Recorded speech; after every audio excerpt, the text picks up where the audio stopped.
Oh, okay. Now I'm live. Okay. Share the stream.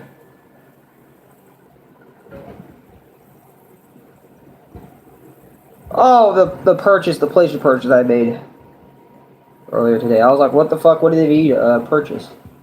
I copied.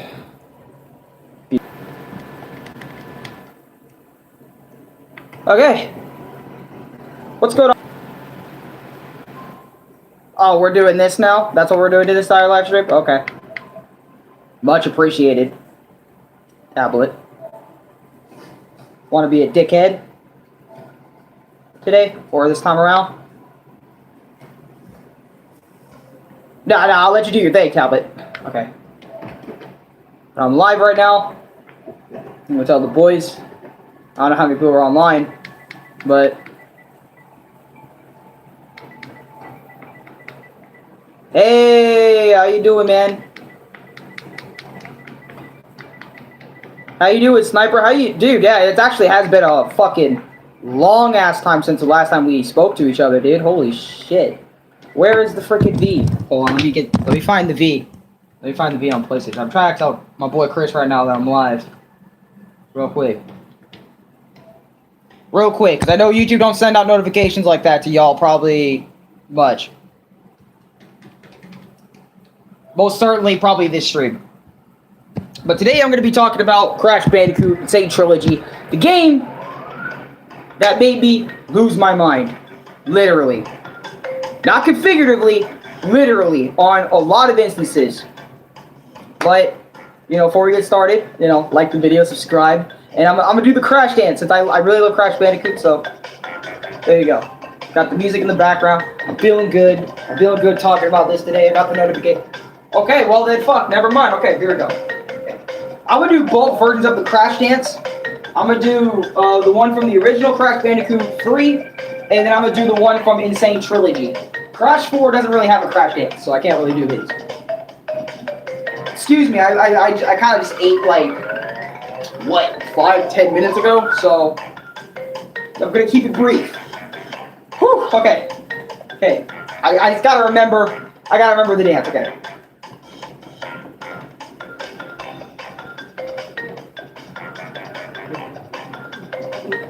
Niggy! That was the original. Now, this is going to be Insane Trilogy. And also the music, you know, fucking bopping, you know what I'm saying? Gotta remember it's bopping, gotta dab it up, you know? Gotta dab it up. Okay.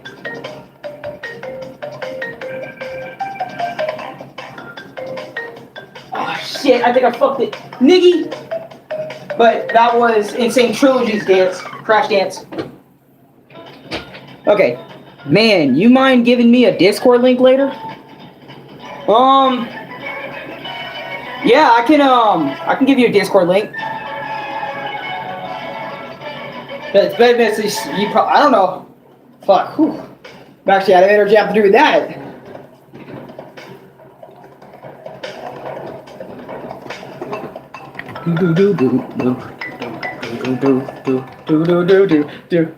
You already know I had to do the fucking. Whew. That's much louder, by the way. I do it here. I'll be changing the songs manually, so keep that in mind. Glad you're good, man. Shit has been weird lately. Really? Let me know all about it. But, yeah, I've been doing good, you know, for people that care about that type of shit.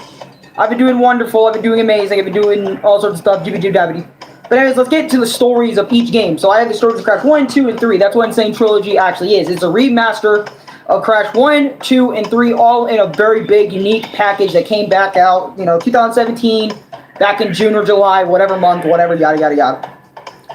And since 2017, a lot of people have been playing this game for years, and, you know, later down the line, we got, like, you know, T-Racing Nitro Fueled and Crash Bandicoot 4, so this game pretty much sparked the revival of Crash Bandicoot, and before 2017, a lot of people were really wanting a Crash Bandicoot remaster of the original 3 games and stuff like that. But anyways, let's get to the story. So, the story of Crash Bandicoot 1, I like the Crash racing game. Oh, my tablet, come on, dude. Come on, dude. My tablet's really going to be doing this stream I come back. Fuck off, man. I should have resetted this thing maybe 3 times before starting the stream. That's kind of on me. But Cortex was doing experiments on a Bandicoot. He wants him to be his general, but the experiment failed, so they captured Crash's girlfriend, and it's Crash's job to save her. That's literally the basic story of Crash Bandicoot 1. Crash Bandicoot 1's story is pretty much the equivalent of Mario's story, but instead of, you know, Bowser and Mario and Peach, it's Crash Bandicoot, Tawna Bandicoot, and Dr. Neo Cortex in this story, so nothing much to it. The story of Crash Bandicoot 2, Cortex Strikes Back. Cortex falls off his hoverboard and discovers a new source of power for world domination. The power crystals. A year later, Coco's computer dies, and she asks Crash to go get an extra battery for. She asked him to get an extra battery. After Crash gets to the warp room, and Cortex tricks Crash into shit, and you pretty much gotta, you know, save the world, right? Because Cortex pretty much tricks Crash, since Crash is a literal idiot. He, you know, he doesn't know, like, if Cortex is lying, or he's lying, or he's telling the truth. So, you know, by naturality to Crash, he doesn't think twice about helping Cortex. He helped Cortex get the power crystals, and yada yada, therefore, shit like that. Also, you can get the gems, but getting the gems also gets the true ending, which, that's the whole thing. I've mentioned Crash Bandicoot, I think, many times already by this point, so you should know the story. If you don't know the story, I literally have Crash Bandicoot and Sane Trilogy playthrough on the channel. Go check that out. The story of Crash Bandicoot Warped, aka Crash Bandicoot 3.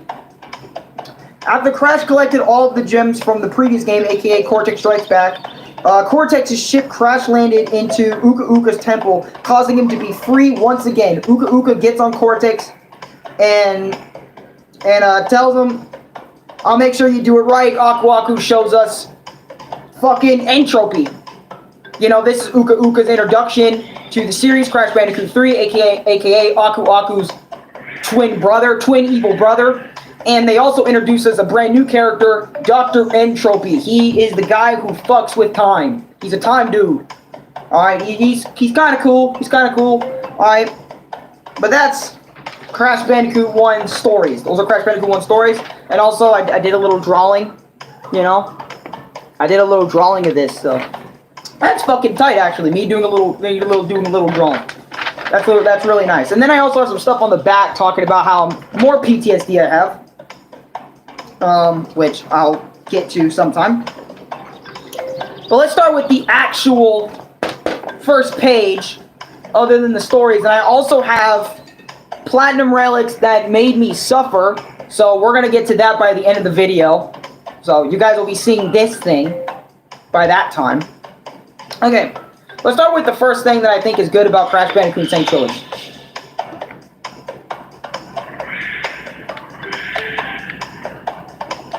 Sorry. Okay. The game's overall graphics is looking really good. Now, if you've seen the graphics for Insane Trilogy, and you compare them to what they were on the PlayStation 1, you'd be astonished. Because, first of all, I remember for a straight up, like, months when this game came out, or even years after the game came out, so many niggas were still comparing Insane Trilogy to the original PS1 days. Now, for me, I don't give a fuck what the graphics look like. You know, you guys know me. I've become more of a classic gamer than more of a modern gamer, but I still love my modern games too. But I don't give a fuck about graphics like that.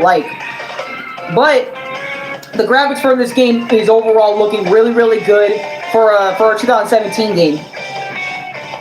And you guys should go look it for yourselves. The graphics look fantastic. Unless you're in, like, a dark environment or the lights are very bright, then Crash's fur texture kind of gets fucked up. I think I mentioned that here somewhere, but hey, we'll get there. Thanks, tablet. My tablet's gonna be freezing for a bit, so you guys will be getting some buffer in the stream. Just gonna let everyone know right now. You guys are gonna get some buffering. Like, if you guys remember what happened in the Conquer stream, it's happening again here. So just letting y'all boys know. Just letting you guys know. So don't leave the stream. I'm just saying it's going to be happening a lot. The shit that happened in the Conquer stream is happening here too. Hello, insane, right? Insane indeed. Invading me. Alright. Jesus fucking Christ. That's gonna be a fucking clip. Fuck. Me going like, oh god. Anyways. Number one, in terms of negatives, the loading times are kind of boring to look at. For example, the loading times when you load into a stage, or just like you look at the loading screen. Sorry, I love Crash Bandicoot Sane Trilogy music. How's everyone going, bro? Lucas, I'm doing absolutely fantastic. Thank you for asking. Appreciate you asking that, bro. Handshake, handshake, handshake to everyone else in the chat. High five to everyone in the chat. You know, that's what I do. That's what I do. God. But it's literally just Aku floating, and then you see the icon of Crash Bandicoot Sane Trilogy with a little tip at the bottom of the screen saying tip. Don't fucking die, or tip.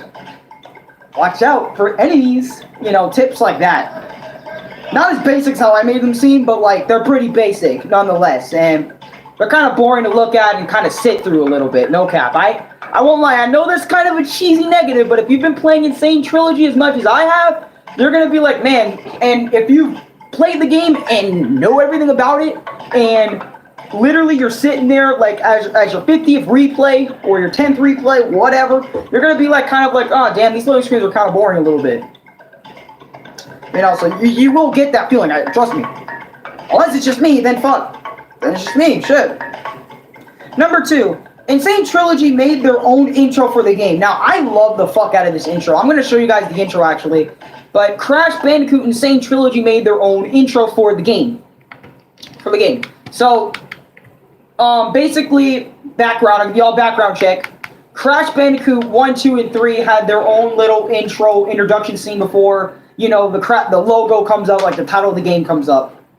And we get that, you know, we get that shit with this game. And I actually really like the opening, but I also really would have preferred, like, after the opening and then before you hover over the game, or, like, when you hover over the game and press new game, you literally get to see the old opening remastered. Would have loved to seen that, but we didn't.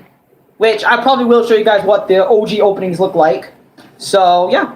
Anyways, here, I'm gonna pick up my tablet right now. Here is Crash Bandicoot Insane Trilogy's intro cutscene.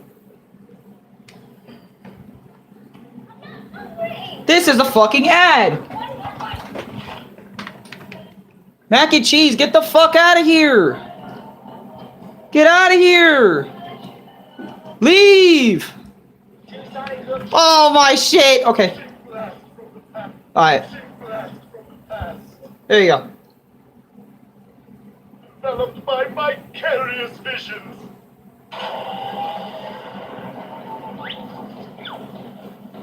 It's Crash Bandicoot!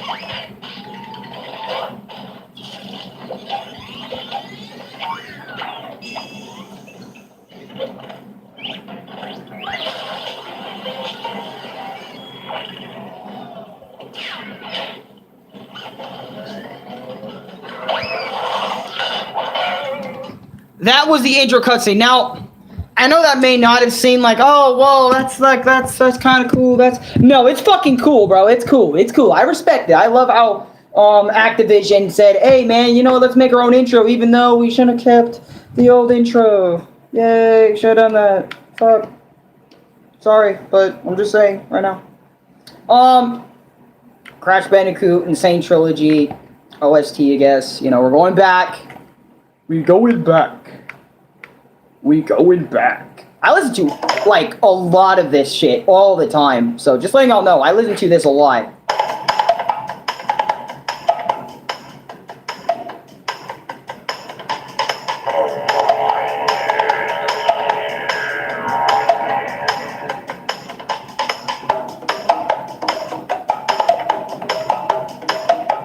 Sorry, okay.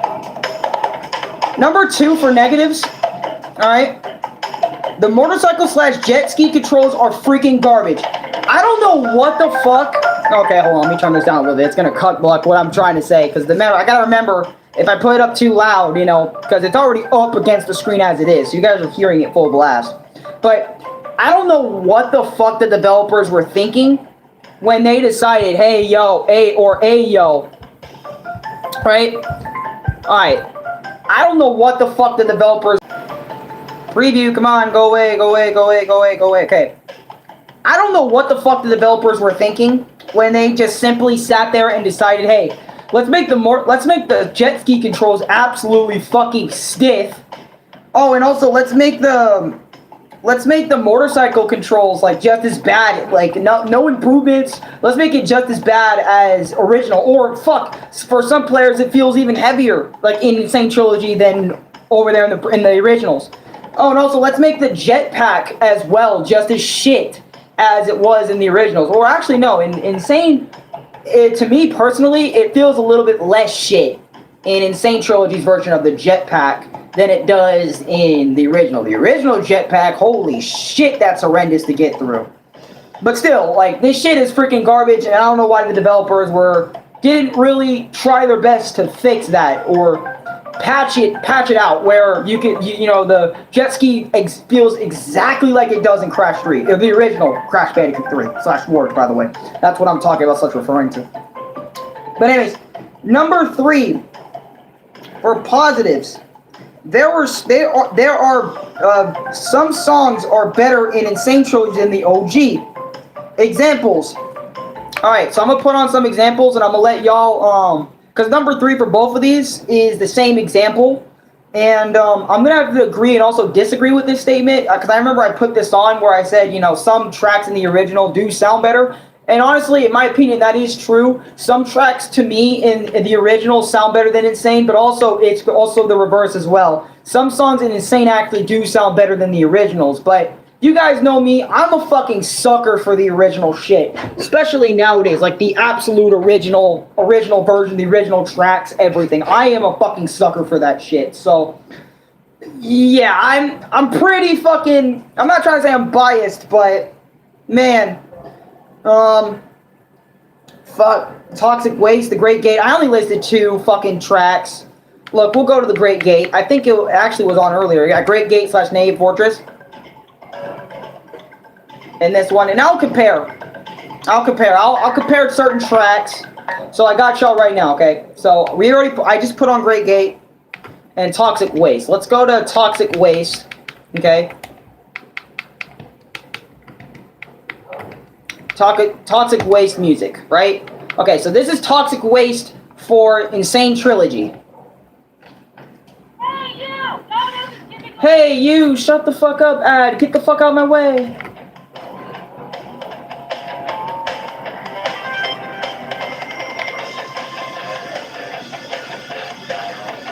Sorry if you hear that dog barking. I don't know what the fuck he's barking at.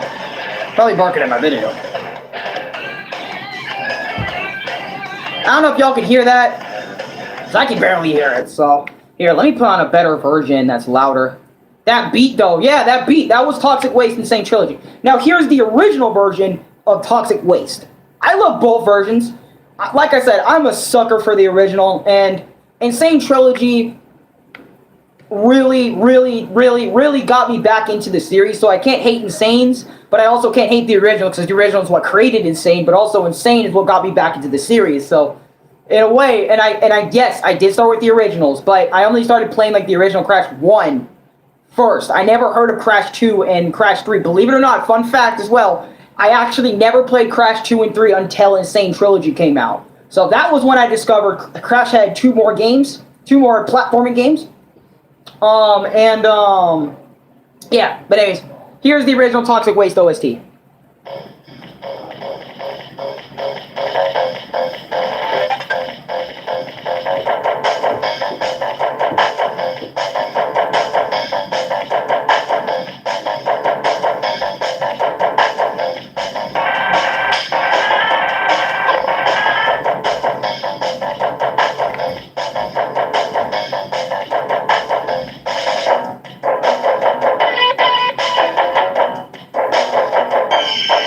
Okay, but that was the original Toxic Waste. Like I said, I personally love both versions. I'm not gonna straight up say this is better than that. Well, on some tracks, okay, that is the case with me, in my opinion. But with a lot of these tracks, I love them both equally. But with some, there are some that are way better. Number 3, some songs sound way better in the OG trilogy. Boulder / Boulder Dash. Let's look that up. Boulder Dash, okay? We're gonna go to the Sane Trilogy Boulder Dash, right? And we're gonna put on that song. Even though I put that song on earlier in the video just to, you know, talk about it. Boulders, okay? Boulders. Bear with me. My spelling's really bad, okay? Boulders.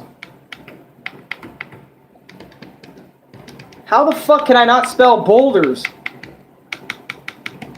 Well, I mean, I can't spell a lot of things. I'm gonna be honest with y'all. Yeah, okay, there it is. So here is the original version. To me, I think the original version sounds better, but we're also gonna put on Insane. Yeah, after the... Oh my god, how many times am I gonna get cut blocked in this fucking video, man? How many times? How many fucking times am I gonna get cut blocked? But anyways, here you go.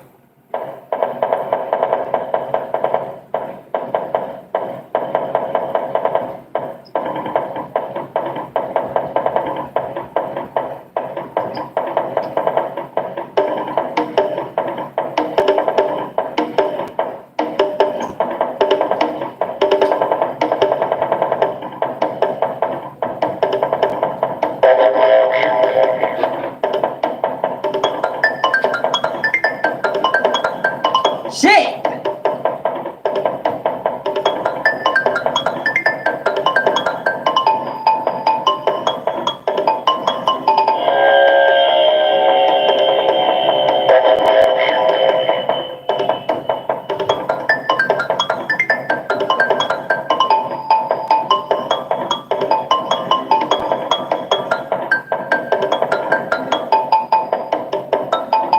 Okay, that was the original. Here's Insane Trilogies. I'm also gonna rewind it with that finger part. I was like, who, me? It just...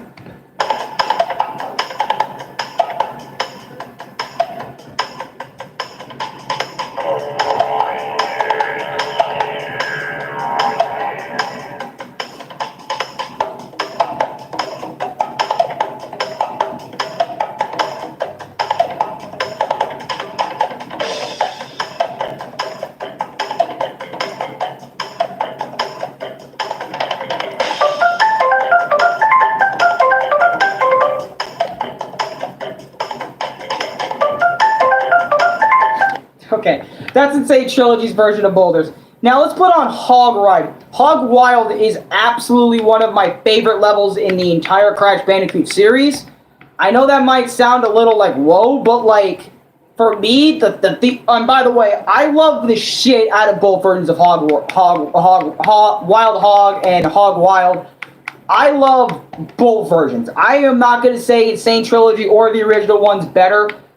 I love them both. I love them both. Insane Trilogy really got me loving that one, but I also really love the original versions of Hog Wild / Whole Hog. Not Hog Wild, Whole Hog. Whole Hog and Hog Wild. Yeah, Hog Wild and Whole Hog. You know, it's the whole thing. But anyways, here's Insane Trilogy's version of that said song.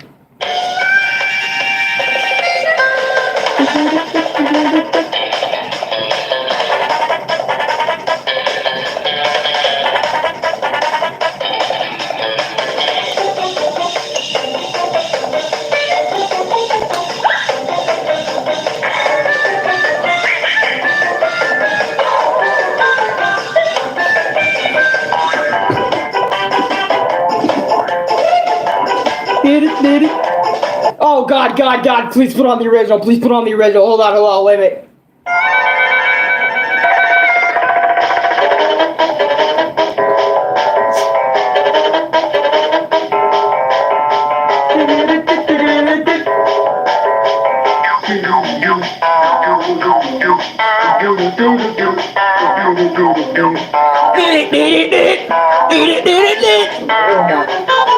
I'm sorry, I love the shit out of it.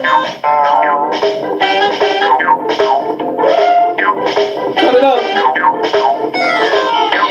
Did it.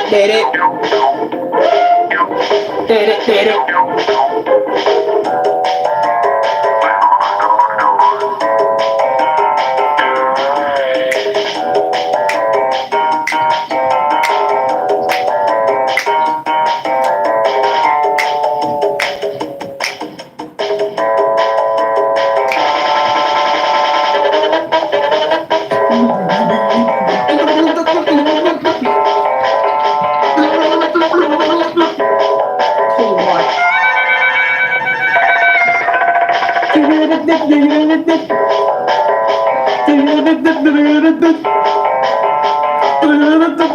the fuck is this?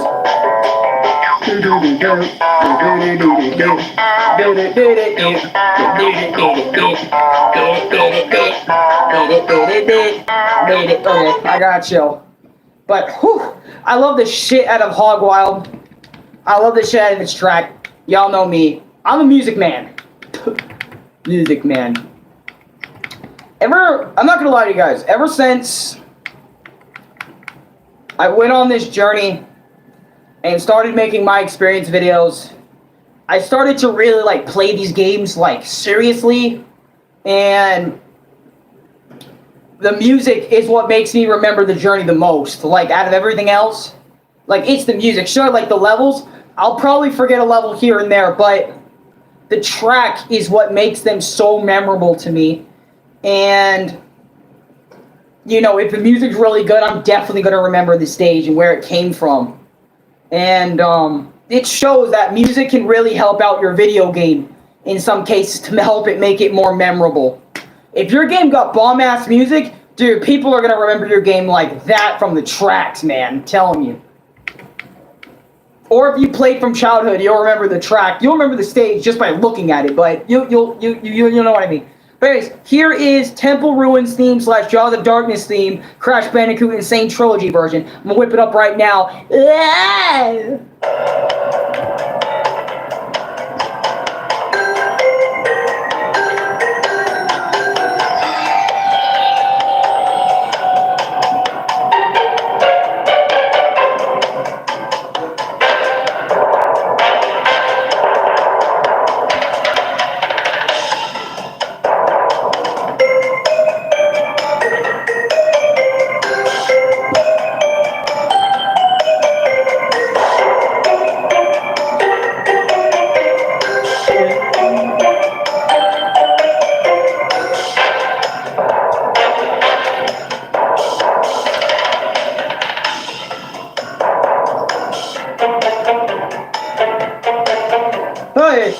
hey.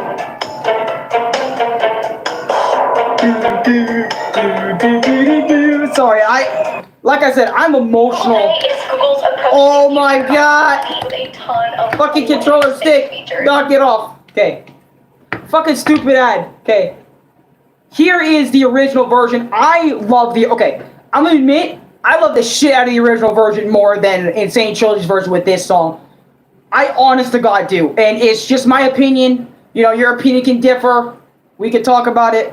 I'm the only one watching you right now, and honestly, I could care less whoever's in here. As long as someone's in here with me, they'll know my experience. And plus, I've made tons of Crash videos before this, so it's like. And plus, I already know this shit's gonna get 100 views anyway. So what the? I'm just kidding. Okay. Joking. Well, actually, kind of not, because, like, my channel's pretty consistent with what I do. So. But anyways. Let's check out Temple Ruins, the original version. Let's check it out. I love the shit out of this track, boys. Here, I'm gonna turn it up real loud.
If you guys played the level and saw how dark the atmosphere was, y'all would probably be like, okay, the original version suits this level way more than Insane Trilogy's.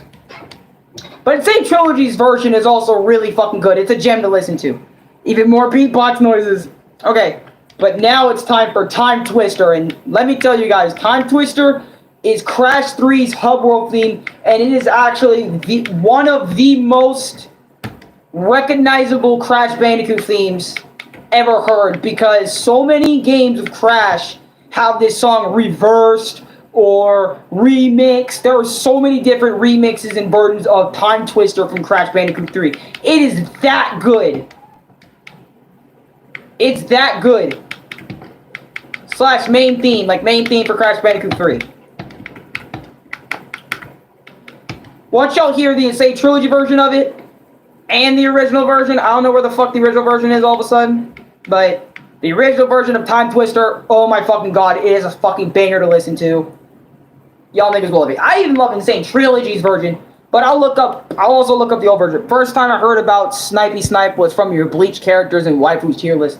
Yeah, Sniper is a very old viewer of mine.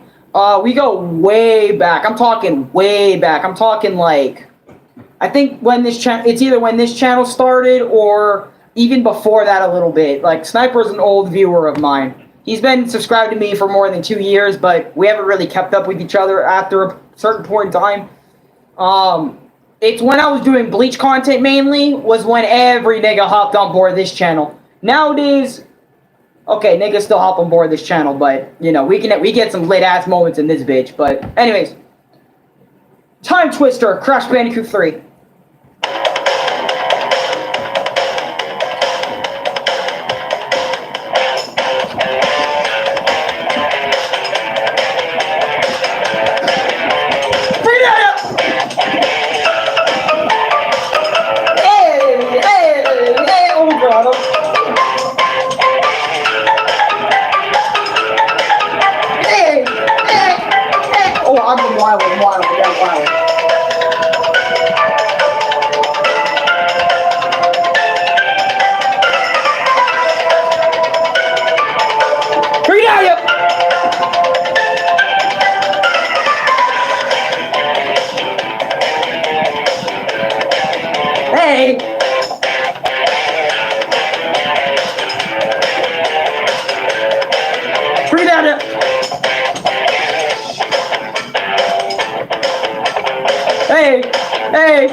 This theme is OD as fuck, dude.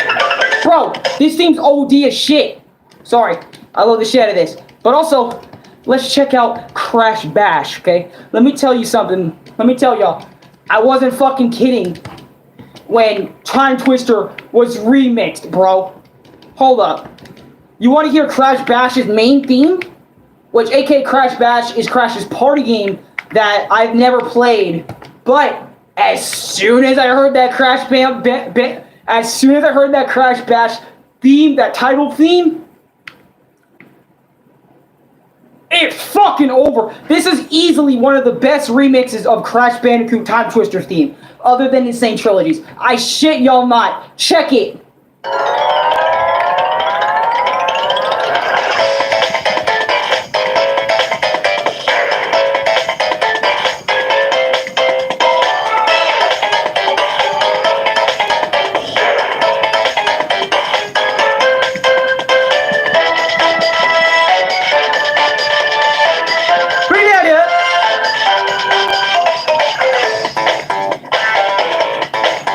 Y'all niggas, man, I'm telling y'all, it's that legendary. So many people have sat there, I'm not kidding, sat there in their seats and have remade, I'm not kidding, have fucking rehearsed that fucking track in so fucking long. Like, so many years of just hearing that theme, Time Twister, over and over and over again. It's legendary for a fucking reason. It's literally attached to Crash Bandicoot's name. It's either even more or just as iconic as the Sanity Beaches theme from Crash Bandicoot 1. That's how good Time Twister is. Crash Bandicoot Warped! Which, I fucking love Crash Bandicoot Warp's intro movie shit. I love the shit out of it. I love the shit out of it. I'm sorry. I really fucking do, man. I can't express how much I love the shit out of Time Twister. And dude, you can literally just warp room, aka, you know, it's not just called the Time Twister, it's also called the warp room from Crash Bandicoot 3. Since, you know, little room, sorry, hold on, just.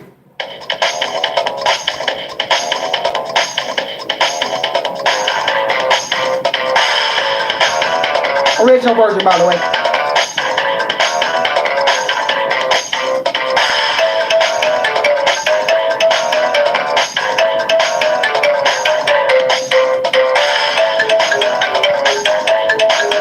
Hey.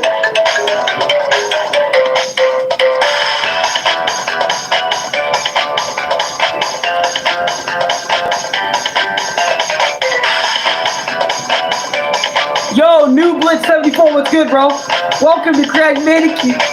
My Crash Bandicoot Legend. Oh god. But that is the original Time Twister theme, which is legendary.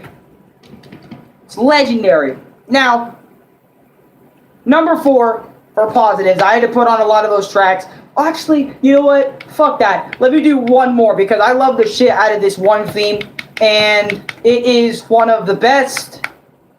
Oh my god, Cortex. I'm gonna put on the original version of Cortex's boss battle theme from Crash Bandicoot Warped. I love the shit out of this, and I also love Crash Bandicoot 2 and also Crash Bandicoot's 1 version of Cortex's theme, but goddamn, I have to put this on. I have to. It's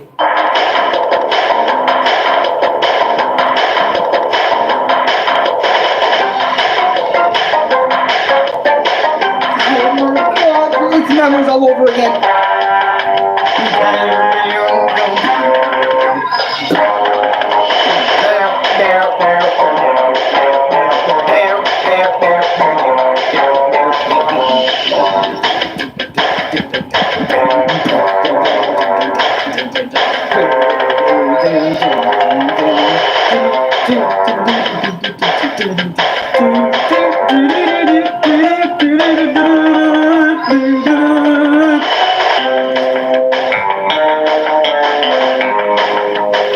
Guys, and it's literally fucking Cortex, Aku Aku, Uka Uka, and Crash Bandicoot himself fighting in in that little fucking room while this theme is fucking playing. Legendary. I'm fucking telling y'all, this shit fucking slaps, man. Telling y'all, that's the original version. Let's hear Sane Trilogy's version, which Sane Trilogy version is also really good as well. Here you go.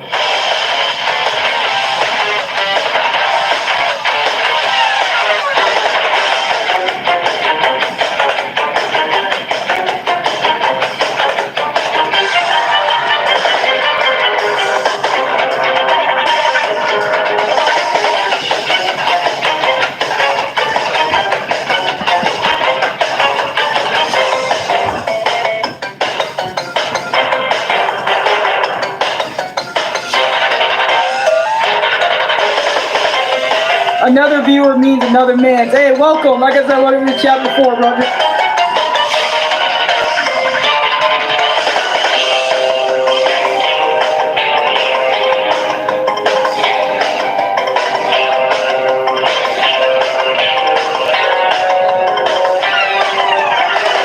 And like I said, guys, I go crazy. I'm bonkers with my shit.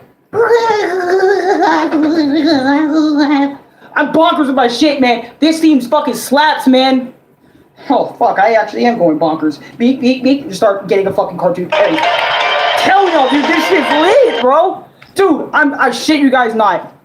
Crash Bandicoot, Sane Trilogy, Crash 1, 2, and 3, even Sane Trilogy's version, even the original version, I won't lie to you. The soundtrack for Crash Bandicoot 4 is absolutely fucking nothing in comparison to Sane Trilogy's and the original version's Crash Bandicoot Trilogy's songs. I'm sorry. No, actually, I'm not fucking sorry, because Crash 4's music is like that in comparison to Sane Trilogy's and fucking, oh my fucking god. Y'all niggas know, man, I'm telling you.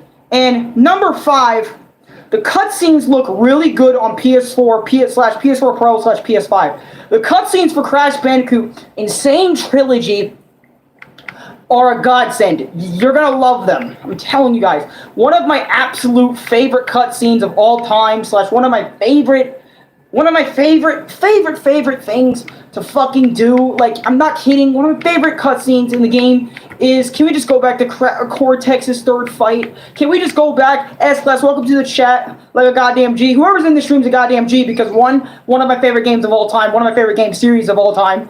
Literally, I'm not capping because... Fucking...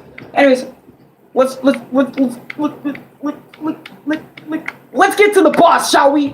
Okay, I'm gonna show you guys the cutscene. Oh my god, I love Cortex's boss fight. I love... Yes, it is true. The Bandicoot has brought all of the gems and all of the crystals to me. Ultimate power is mine. The world as we know it is about to end. That's the 100% ending, I swear to god, when you collect all of the gems and all of the crystals. I swear to god, I'm telling you guys now that right now. I have remembered that shit since the first time I've actually collected all of the crystals and all of the gems together.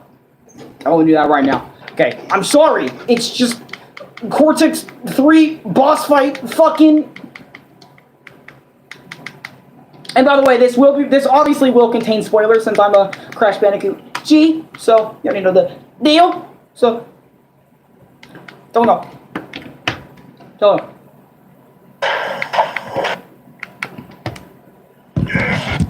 Okay, here you guys go. This is the cutscene I was always telling you guys about. Okay.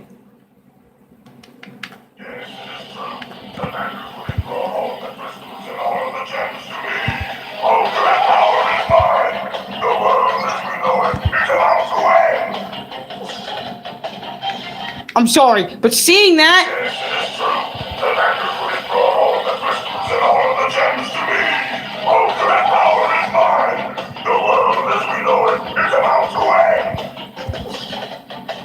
Telling y'all, niggas, I'm telling y'all. And then even the regular ending here. Here's the regular one, the one where you just beat the game.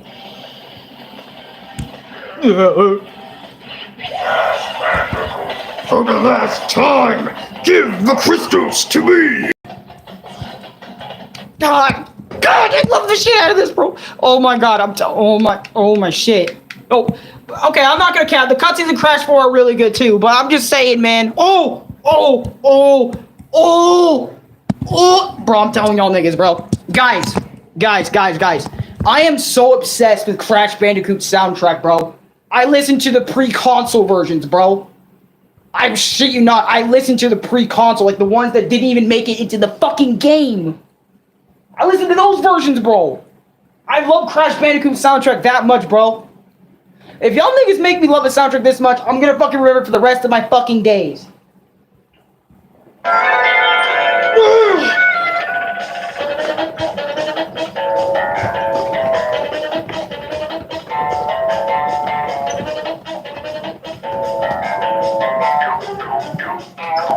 This is Hog Rides, or Hog Wild's pre-console theme.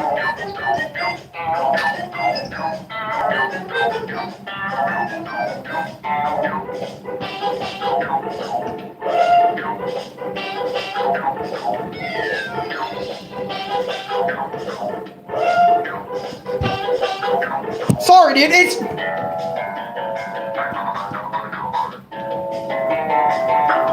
Sorry, yo, I can't control it, man. I can't.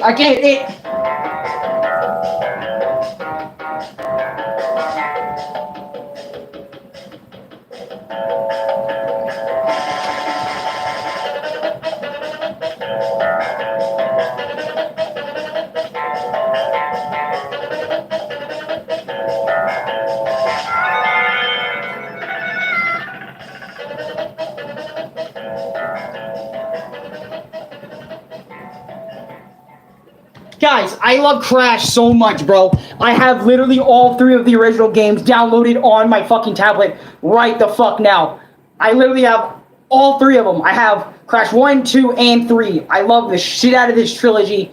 That shows, bro. And I even go back to the original PlayStation 1, and I've already fucking 100%ed Crash 1 a few times now. So, I fucking done my shit, man. I've done my shit. But that's not the only cutscene. Well, that's the cutscene I wanted to show you. But number 4 in terms of negatives, they didn't give us the option to put the original tracks in Insane Trilogy, but Spiral Trilogy did. Now, this is a thing that I have no idea why Activision just didn't sit there and think about and saying, hey, why don't we give the viewers the opportunity to pick what tracks we want them to have?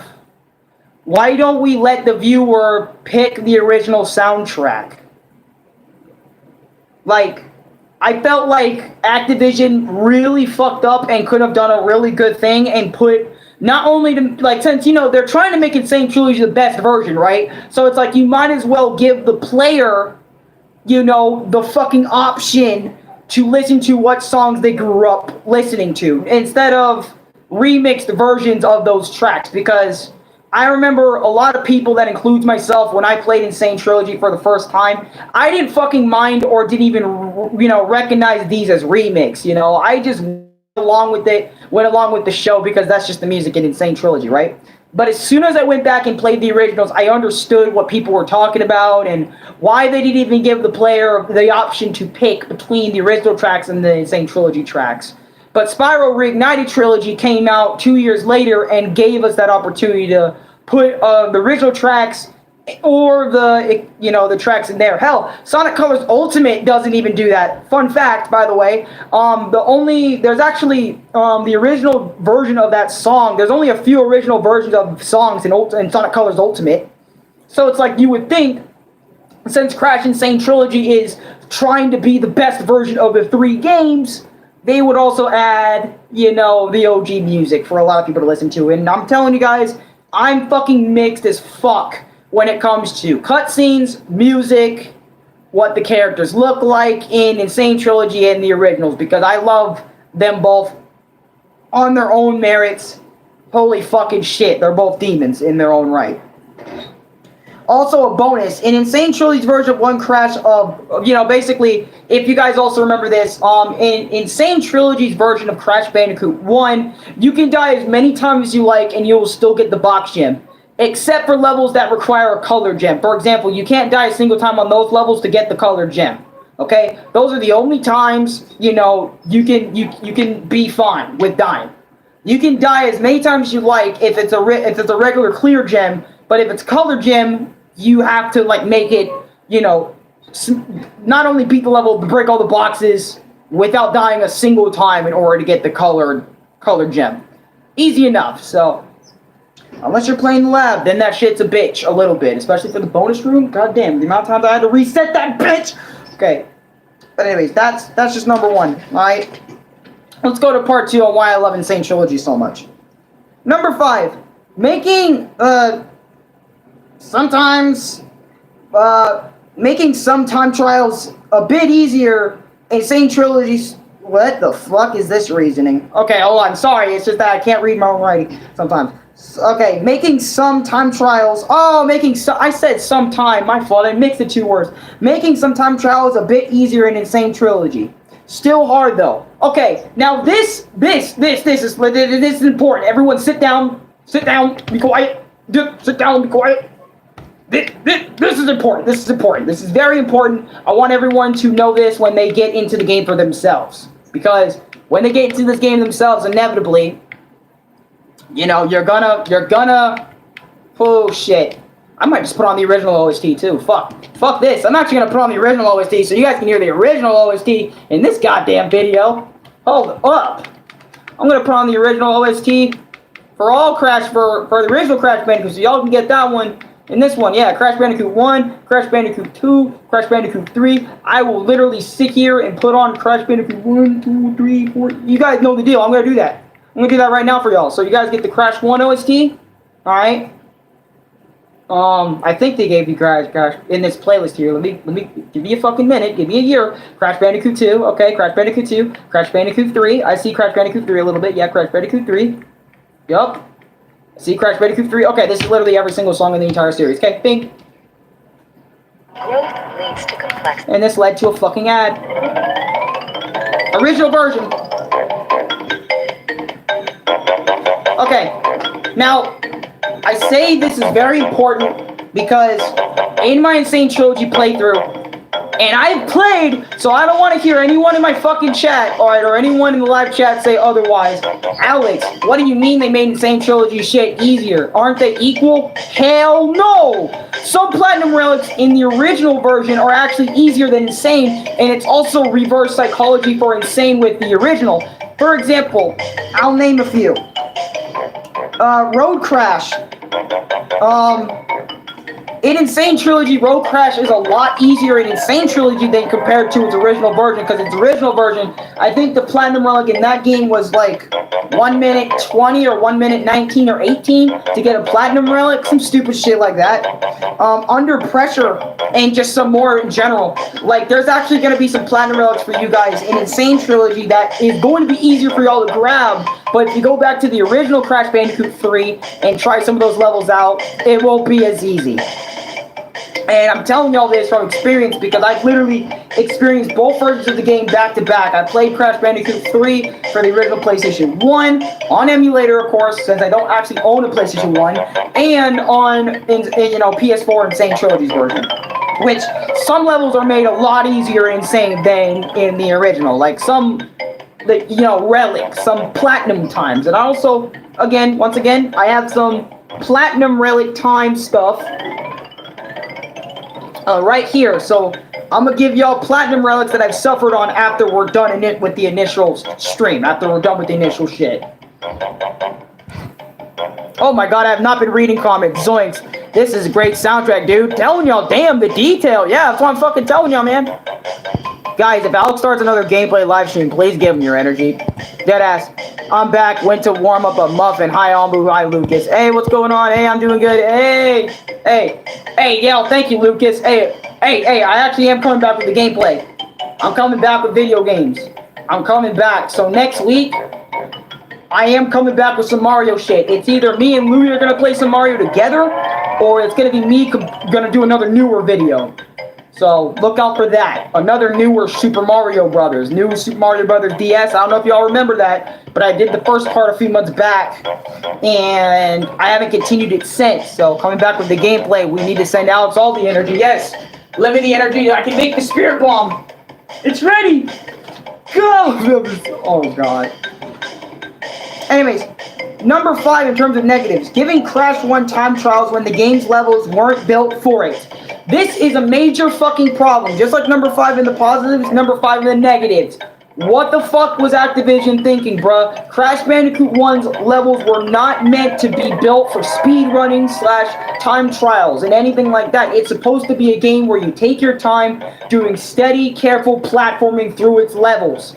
I don't give a fuck what other niggas say about Crash Bandicoot 1's time trials. Oh, they ain't that bad, or pro players, whatever. This ain't your fucking video. This is mine. And literally, actually, a lot of Crash Bandicoot players actually naturally agree that Crash Bandicoot 1 was just not meant for that shit entirely.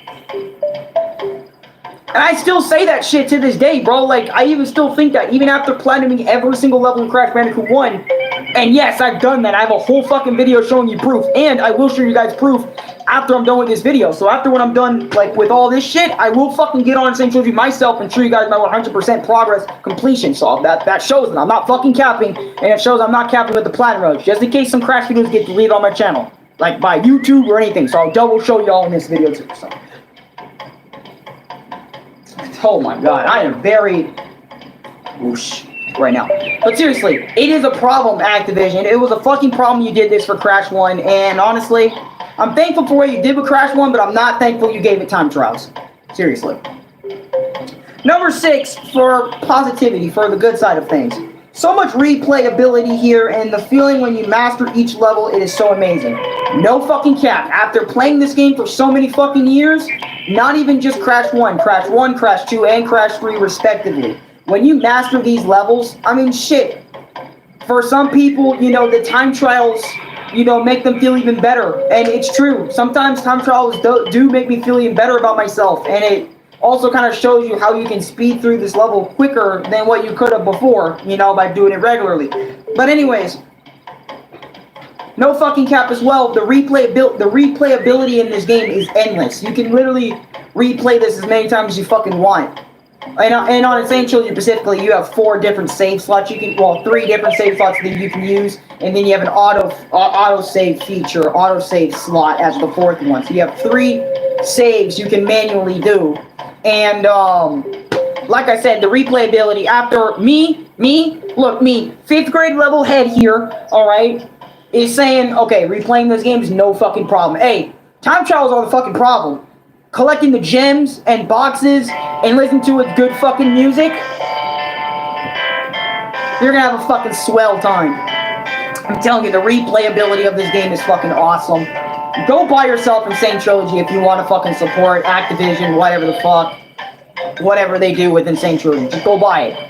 Regardless if you like the version or not, you should still support, you know, the people that currently have Crash in their hands. Well, the people who currently have Crash in their hands are the developers, Toys for Bob, aka the people that made the Spirals Reignited Trilogy, so they're under the same roof. So go support them, aka still Activision though. But anyways, number 6. Making some time trials harder than the OG or Platinum times are different. Hot Cocoa in Sane Trilogy, and this is bullshit. Hear me out on this one, guys. The OG version of Hot Cocoa, right, is 55 seconds. I shit y'all not. And then in Sane Trilogy, they make it less than 20 seconds. So they are literally going over here, going to levels that they think needs a crank, and they're going to levels like this. Okay, think of this as Hot Cocoa's original 55-second Platinum Relic. Fuck that shit. 15 seconds, much better. What the fuck? Why would you do that? Why would you make an already really stressful Platinum Relic run even more fucking stressful? And by the way, if you guys haven't seen my Crash Bandicoot Platinum Relic runs reaction videos / my Crash Bandicoot Tierlist video, which I do actually have more Platinum runs after the Tierlist shit in that same video, check those shits out for more Platinum runs that I've shown you guys off. And I also add even more information on how hard the level was for me, etc. in that video. In those videos, respectively. Oh, and also in my previous Crash Bandicoot reviews. So. I will. But yes, that's good, Alex, for real. I kind of know the pain of Platinum Relic on Crash 1 since I did on Insanity Beach, but there is worse, like Slippery Climb and Red Gem made me lose my mind. But Alex knows it better. Oh, yeah, facts, okay. So, honestly, Insanity Beach, not that hard of a Platinum once you actually figured out how to do it. But if you don't know how to do it, holy fuck, it's one of the most stressful things in my fucking life. So, yeah, I remember the first time, I remember struggling on that level for fucking months until I actually platinumed it. And then I just got better and better as time went on.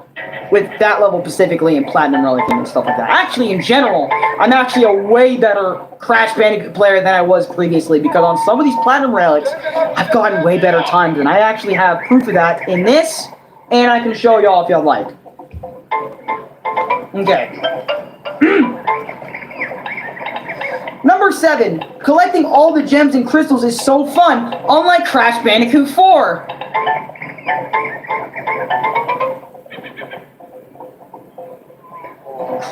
Okay.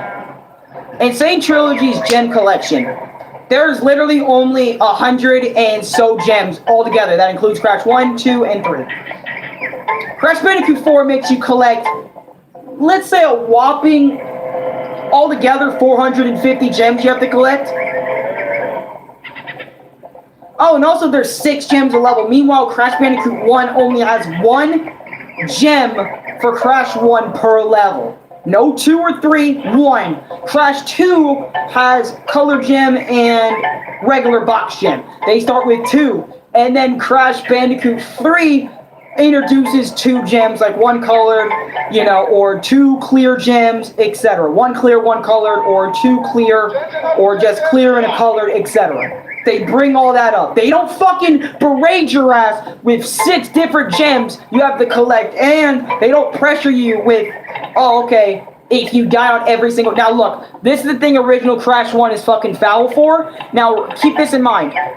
All the gems in Crash Bandicoot 1, the original version, PlayStation 1, if you die a single time, all the boxes behind you after that checkpoint respawn, meaning you have to do it all in one fucking go. And I shit you not, you have to do it all in one go in the original version to get your colored gem. AKA your not colored gem, your clear gem. Your regular clear gem, which is why I say Sane Trilogy's version, for a lot of people, is a lot better than the original Crash Bandicoot 1's version of, you know, box collecting. Which is why I prefer Sane Trilogy's Crash Bandicoot 1. Because you can die on levels that don't require a colored gem in order to get the gem still. And Crash Bandicoot 4 just says, hey, let's go back to Crash 1 difficulty because all the Crash fucking fans love that shit, right? Right? Oh, and let's make every level remind them of Cold Hard Crash. Everyone loved Cold Hard Crash, right? Yeah, everyone loved Cold Hard Crash. No, no one fucking did. Because the fact Cold Hard Crash, you have to literally not only make sure you don't die, but hit all the boxes, right, to get to the death route, then do the death route and go back from the beginning, hit a platform at the end of the death route stage, go back from the route, and then go back on the death route platform, continue the level as it is, and then just continue collecting all the 100-something boxes. Then you have to do it again. You have to run to the, make sure you make it to the death route without dying, and then slide off, and then you'll see a gem right beside that platform, and then you have to get that shit, and it's a whole fucking thing. It's a whole thing. No one likes Solar Crash, and that is a Crash 2 level. Whole thing. I remember this shit from heart. I don't need to fucking look up the level anymore to remember some shit. So, if y'all got some Crash Bandicoot, yo, Alex, what's this? AKA, if y'all got any issue, Crash Bandicoot 1, shit. Alright, slippery climb. Okay, get all the boxes. That's how you get the red gem without dying a single time. Easy peasy, lemon squeezy. Oh, you wanna know this secret? I got you, my boy. My boy up. I fucking got you, man. Hold on. Hey, any sisters wanna play Crash Bandicoot? Shit, I got you. Alright. Okay, what you want to do with Insanity Beach is this, and that. Even though Insanity Beach is easily one of the easiest levels in the game. It's the first level in Crash Bandicoot 1 and the first level in entire Crash Bandicoot's history, but yeah. Okay, but anyways, enough about that. Enough about number 7. Baba Booyah reference, for real, Baba Booyah. Number 7, time trials in general, I fucking hate them. Guys, I have a history with time trials on this channel. Everyone fucking knows how much I absolutely despise time trials. I have literally made an entire Crash Bandicoot Insane Trilogy live stream dedicated to my experience with Crash Bandicoot time trials, which actually has over 300 fucking views. And this is when I was absolutely garbage at the time trials, and even then, I'm still saying it's mad fucking difficult to do.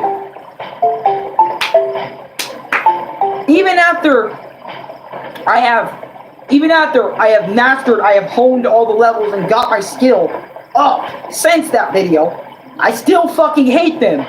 I still fucking hate going in the levels and doing them. I literally have fucking sheets in this my experience, front and back, dedicated to time trials, so we have way more on that to talk about. The traumatizing experiences I've had, the moments that made me shake, like shake physically, the time trials that have broke me mentally, the time trials that made me bash my controller in my head, the time trials that made me break a TV, the time trials where I bash my joystick against my head, the time trials where I fucking, the time trials that made me fucking hate my life, the time trials that made me almost kill a fucking bird in real life. There's some in here. But yeah, that's my history on time trials. There's a lot of shit we're gonna go over. So, number 7 is, I'm gonna leave number 7 for now, but I'm just saying, there's a lot of negative history with time trials. And I know there's Crash Bandicoot fans out there that appreciate and respect the time trials, that say, hey, you know what, time trials actually gives the player a hard challenge. Well, sometimes it's too fucking hard. Totally give me started with Crash 4. Which I already have discussions about. If you want to go check out those my experience, I made 2 videos dedicated to Crash Bandicoot 4. It's about time, and I'm never probably ever gonna read 106 Crash Bandicoot 4 ever again. So you guys are gonna have to go check out those 2 videos. I'm not gonna remake it and put it all in one shit. Anyways, let's get it. Crash's abilities are so fun to use. Crash's abilities in Crash Bandicoot 3, of course, like Crash Bandicoot Warped, are fun to use. So whenever I say Crash Bandicoot 3, just know I mean Crash Bandicoot Warped. Okay. Super Body Slam. Okay, Super Body Slam is literally a move Crash unlocks after he defeats Tiny Tiger. It's basically like an enhanced Body Slam. So Crash goes like, his regular Body Slam's like, whip, poof, but it's like, big nigga, and boom, he goes, boom, and then there you go. There goes Super Power Body Slam.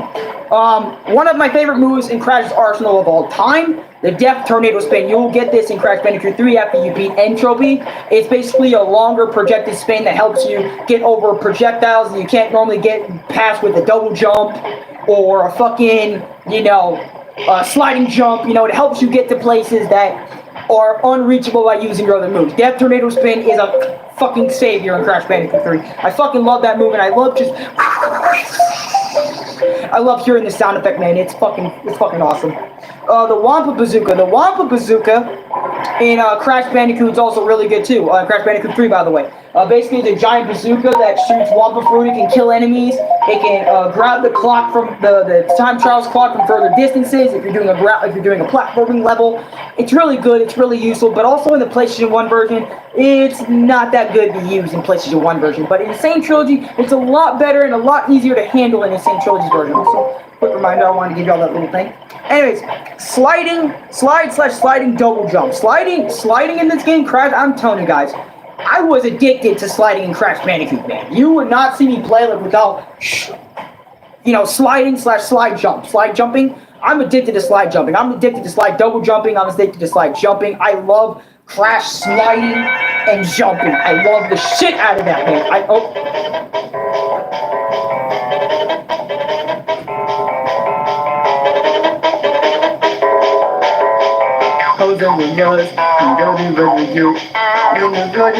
done. I can't. It's so good. But I love doing sliding double jump, tornado spin. I love combining the moves. Riding the hog. Yes, sir, dude. That's the thing in the background. Brandon, welcome back, Brandon. Brandon, welcome back to the channel, my boy. Welcome back. But anyways, after the sliding double jump, I also love the speed shoes that you do get in Sane Trilogy. By the end of Crash 2, you will get the speed shoes to help you do time trials in these levels because you actually can't do a time trial without the speed shoes in Crash Bandicoot 2, so you're going to need those. But in the original Crash Bandicoot 2 and 1, reminders that in Sane Trilogy added time trials to Crash Bandicoot 1 and 2. So, I'm just letting you know, Crash Bandicoot 1 and 2 in the original, they don't have time trials, which... it's a history with those two. I love those two games though. Crash Bandicoot 2 is my favorite.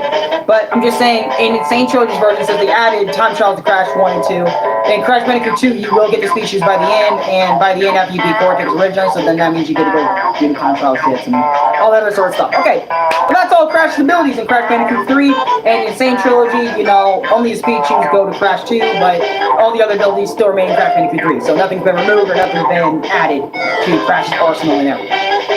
Okay, number 8. And by the way, it's my experience with Insane Trilogy Part 2, by the way. Number 8, in Crash 2's and some levels in Crash 1, Insane decided to make the hub room and the temple ruins lighter. Now, this is a personal problem I have with Crash Bandicoot Insane Trilogy, is the color brightness in some areas, they made them look too bright. For example, in Crash 2's hub world in the original version, it is bright, but not that bright. It actually feels like a dark, eerie hub world type thing, and I loved it in the original Crash 2. But in Sane Trilogy's version, aka, by the way, guys, this is Lost City / Sunset Vistas music from Crash Bandicoot 1. Original. I have the original soundtrack playing in the background as this video goes on, because I said, I'm not saying fucking Sane Trilogy, but at the same time, I know it's a Sane Trilogy video, but I'm doing something in Sane Trilogy didn't, and having the original music in their shit. So, but, it bothered me because I remember when I went back between versions, and I actually saw that issue where they made shit brighter, no cap, in Insane Trilogy, compared to what it actually was in the original, hey, do you have here Carrot and Yuko posters of Straw Hat Crew? No, I do not have any posters of the current Straw Hat Crew, / the ones in the Kaido arc, but I do have this one, my wall scroll, and then all my posters back here of One Piece, and over there you see Jinbei. Shit like that. I also had Ryuko over there. I used to have 2 Ryuko posters that was on the other side of the wall, but Louis lost it one day when he went out. And I lost that fucking poster for life. So, but anyways, that's number 8. It's not a huge thing, but it did bother me when I went back between versions. And I wish Sane Trilogy kind of kept the atmospheric the same too as the originals. Anyways, that's part 2. Part 3 of my experience with Crash Bandicoot, Sane Trilogy. Number 9. All the levels look very clean in this package. I can't fucking lie about that. All levels look pretty fucking clean in this package. They look updated. They look up to date. They're not PlayStation 1 graphics, even though, you know, a lot of people, like I've mentioned before, my Banjo-Kazooie, my experience, and maybe Conquer my experience, most likely Banjo-Kazooie. You guys know, I don't fucking care about if the hands are blocky. If the story's good and the characters are fucking memorable and cool, I'm all fine dandy with it. I don't mind PlayStation 1 graphics. I don't mind Nintendo 64. I don't mind NES. I don't mind Super NES. I don't mind... You know, I don't mind a lot of that shit. I really don't fucking mind. And Lucifer, welcome to the stream. How have you been, my boy? Honestly, how have you been? It's been a long time since I've seen you, brother. And is that... I can't tell the anime character, but... Ripperoo. Fuck Ripperoo. Y'all know my history with Ripperoo. Been a minute. But anyways... And plus, fun fact, I didn't really make it that far in the original Crash Bandicoot 1 when I was playing, so... Hey, 5 people in here. Yeah, let's go. Okay, but let's continue. What I was saying. Another man's in our area, Alex. Let's go. Dingle Dial. Dingle Dial's fun. But yeah, like I said, every level looks really crisp. I enjoy the levels. Nothing much, man. Just been working on school and my girl. You know what it is. What it is. How have you been? Oh, I've been? Let's see. I have platinumed everything in Crash and Sane Trilogy. I have platinumed everything in Crash Bandicoot 4. I have been playing a lot of games. I've been getting into a lot of series that I have never heard of. Like, not never heard of, but I've heard of, but just never played before. I have done Persona 5. I have done Banjo-Tooie. Got to the Banjo-Kazooie series. Gotten into Persona 5 specifically. I've gone into, back into the Mario and Luigi series. I've done so much over the past few months, like in this year, guys, alone. And I'm gonna tell y'all something. I have a lot of my experiences done. I'm back to Sonic. I've come back to my roots pretty much. I have done it. I'm exploring new games I haven't played before on previous consoles. I literally have Sonic Adventure 1 and 2 on my device. I literally have so many things. I'm not really playing BBS anymore, obviously. I don't really do Bleach anymore, but I do actually have a Bleach discussion. If y'all want to see that, let me know in the comments below. It's about Ichigo Kurosaki. We can talk about Ichigo for a bit. Not in this video, obviously, but I have a whole discussion planned about him. I have so many things planned. I have so many shorts on my tablet I need to get done. I have so many my experiences I need to get done, which I think those my experiences will go into next year, and I'm actually starting to believe the clips are going to start going into next year as well. But, just letting y'all know, man, I have a lot of shit for this channel that I want out, but we're taking it one step at a time. Trying not to let too much shit get in the way of the shit I already have to do. Okay, anyways, number 9, and this is in terms of negatives. That is good. Have you played Crosscode? No, I have not played Crosscode. I've never played that. I'd watch the Ichigo discussion, but that's up to you to discuss whoever you want. Oh, no, I have Ichigo planned. I literally have all the pictures, all the files. I have it already booted up, ready to go. Just waiting on when I feel like making it. I have Bardock, I have Majin Buu from Dragon Ball Z. I have those guys done as well, so I'm just fucking ready to just discuss about them. That's literally it. Ooh. Cortex from Crash Bandicoot 1. Everyone hear this shit. From the original.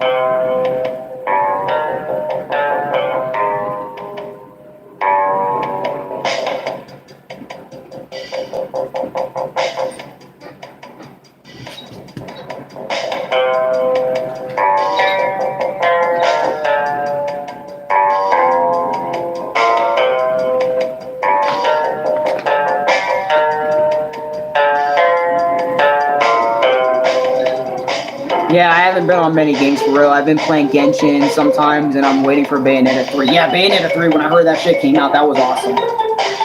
Which I wish I could have gotten my reaction on, but I thought it was just another random shooter game at the end of the Direct, so... It was weird when they announced Bayonetta 3. I was like, that's Bayonetta 3? Oh, shit, I wish I kept the stream up to react to that. You know, but I didn't.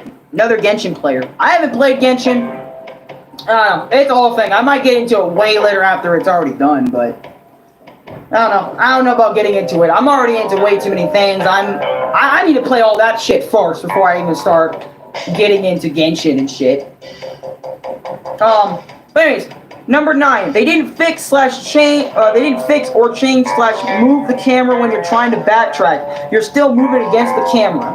This is a thing that was not. This was a huge problem in the original trilogy that a lot of people were praying that was going to get fixed in this Sane Trilogy, but it never got fixed. I remember this was an issue for a lot of people, that includes myself. I commented about the Bount art. I don't hate it, but I have it, but it could have been better for me. Yeah, it could have been way better. That literally after that point, that's where Kubo actually stepped in.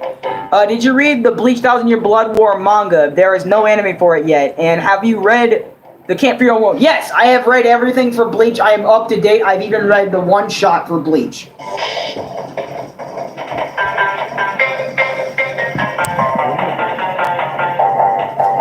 Oh, careful, guys.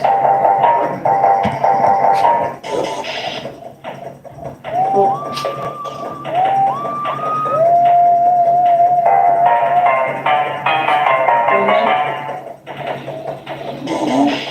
Oh, God. Yes.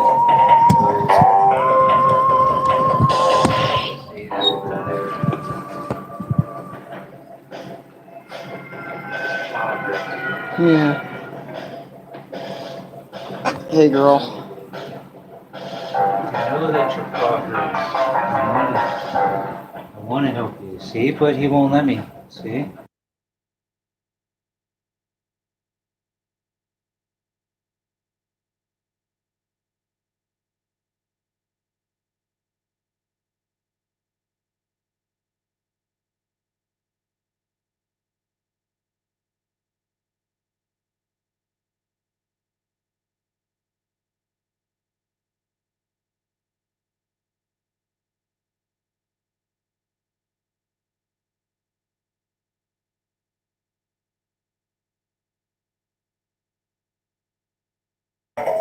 Sorry guys, I had to go on mute for a second, mute mic and stuff like that.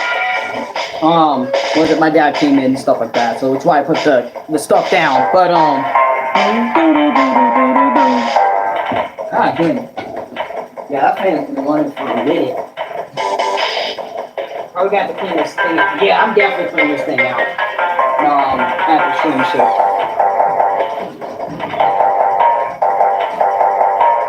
Yeah, I definitely gotta clean. Okay, sorry. I had to look back real quick. Okay, yes, I have done Bleach. I've done a lot of things for Bleach, actually.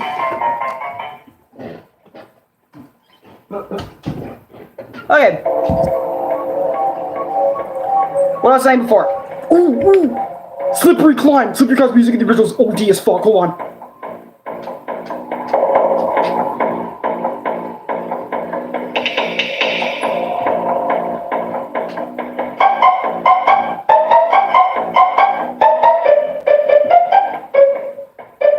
Guys, I already know.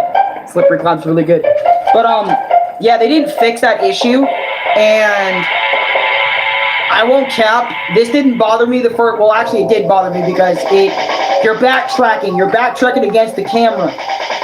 It's like, at least in, Wario Land 3, when you're backtracking to new areas in that game, the camera stays with you at all times. Meanwhile, you're going against the camera in this game.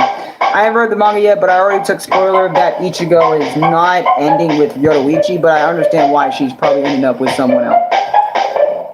Probably Kisuke, I don't know. Yoruichi isn't really married, so... or with anybody by the end of the series. But the fact that they didn't fix these problems in Sane Trilogy is kind of sad, but hey, we live with what we get, and plus, it is true to the originals that you know, the camera doesn't pan back behind you when you're backtracking through a stage. So, it is a little bit more true to the series. Okay, number 10.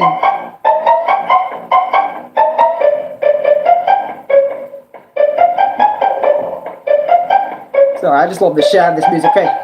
The new idle animations for Crash Bandicoot look great in this game. Like the new animations like Crash and Aku Aku playing with the Wampa Fruit and then Aku Aku winning that little battle they have, like with the Wampa Fruit. Like they're just playing together and then Aku splash the Wampa on Crash's face. I love that little animation. And I also, there's so many little idle animations. There's either one or two of them that are new. Yoruichi left the Soul Society to be with Kisuke. Oh yeah, shit. That's right. Yeah, she's not really a captain anymore. She hasn't been a captain for decades. And that was forever ago. But obviously when they're in deep shit, she obviously comes back and helps. When everyone's in deep shit in the Bleachverse, you already know the deal. Okay, number 10 in terms of negatives. The death animation, I like better in OG Crash Trilogy. What I mean by that is, in the regular, the OG Crash Trilogy more. This is just a personal opinion. This isn't really a negative towards the game in general. Personally, I just personally prefer Crash, like, always going up, bing, bing. You know, I just felt like the originals, in a way, felt more loony. And I know Sane Trilogy is very loony with their death animations, too. Sometimes they're even more loony, but at the same time, in my personal opinion,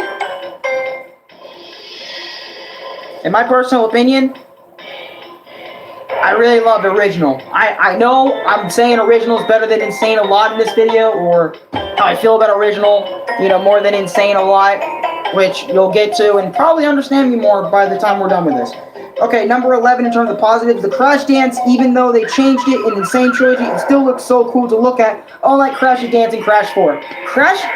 Okay, I remember this bothered me for years. Not years, but this bothered me since Crash 4 came out. Crash does not do his typical Crash Bandicoot dance whatsoever at the end of the stage, after you collect the gem. He doesn't do that shit anymore. He literally just, you know, celebrates by doing woohoo, or, you know, a little thing by the end of the stage, like a little, like new dances and stuff. It's like, what? Fuck those other dances, my nigga. You own the Crash dance. Do it for us. Like, what the fuck? Where is fucking... And I remember there was this animation online about Crash 4's Crash doing the Crash dance, like, you know, doing the Crash dance. It's actually more keen to the original versions of the Crash dance instead of Insane Trilogy's version. But hey, Temple Ruins, gotta love Temple Ruins' OG track. Sorry, it's just that, you know, a lot of things happening, or a lot of things been happening. And then Crash 4's is like this, look. What the fuck is that? You went from... Hold on, this is Insane Trilogies again, hold on.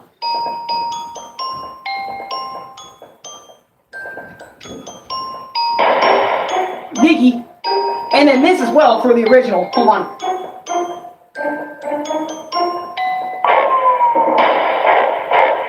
And then...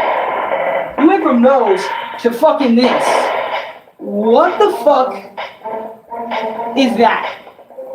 What is that? What? Can someone explain to me what the shit that is? That's not as cool or as iconic. Dude, it honestly made getting the gems in the original version more worth it. Seeing Crash do that dance, man, after you did it. It's kind of a little rewarding in itself. Like, seeing Crash's dance animation, man, it's sick. He's sick. He's Crash. He's, whoa, bonkers, man, he's bonkers. And shit. I'm back with doing errands. Welcome back, Ambu. And also about the Ichigo X Yoruichi thing, you were like, dude, you're a rare. Yeah, you're a rare case, because not a lot of people ship Ichigo with Yoruichi alive. It's either Ichigo and Rukia or Ichigo and Orihime. Even though vice versa, either way, it would have been a good relationship for Ichigo anyways. You know, but hey, Ichigo went with Orihime, no one can change it. Sorry to all the Ichiruki fans. And also, if you are an Ichiruki fan but not any of the toxic ones, Welcome to my YouTube channel. Now Arekkusu TM. I don't cover Bleach all the time like I used to back in the day. Fucking Louis foot. But I do sometimes, you know, if I feel like my viewers, you know, hey, you guys are, you know, nice enough to watch my content. Here's a Bleach video to remind y'all that I used to be Bleach YouTuber, mainly. Ichigo now. Hello, I am a non-toxic Ichiruki fan. Welcome to my YouTube channel. Ooh, this is fucking heavy machinery and castle machinery music. I searched that ship on YouTube and Google, and it is considered a crack ship. Damn. But anyways, let's get into number 11 on the negatives. Insane not having the OG's intro made me sad. Let me tell y'all, now this is a personal vendetta I have with Crash Bandicoot's intro scenes, intro movies. Insane didn't put the original intro movies fucking stick. Alright, now, this might be a weird thing to call a negative, but Crash Bandicoot's intro, like literal intro from Crash Bandicoot 1, oh my god, Crash Bandicoot 2's intro, Crash Bandicoot 3, like opening, like bro, little opening movie that they have in the beginning of the game before you start it, oh my god, I love it. I love it. Yeah, PS1 intro, and then, here. I'll show you guys the PS1 intro for the original game. Ooh, Dr. Pepper Zero Sugar. Sorry. Okay. Here it is. Gonna be a little bit.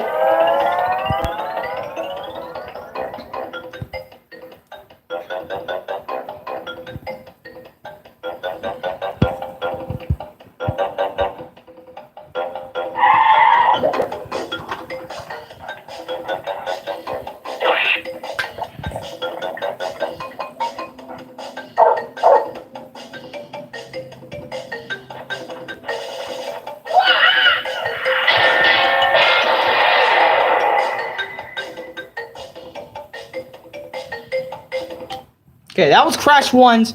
Now let's show you guys Crash 2's intro movie.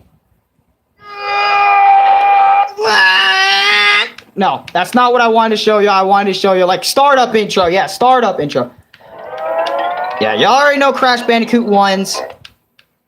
Okay, there goes Crash Bandicoot 1's. Crash Bandicoot 2 is my absolute favorite of all time. Guys, I've watched the video a million times on YouTube. After this fucking, look. Crab's coming in right there on the jetpack.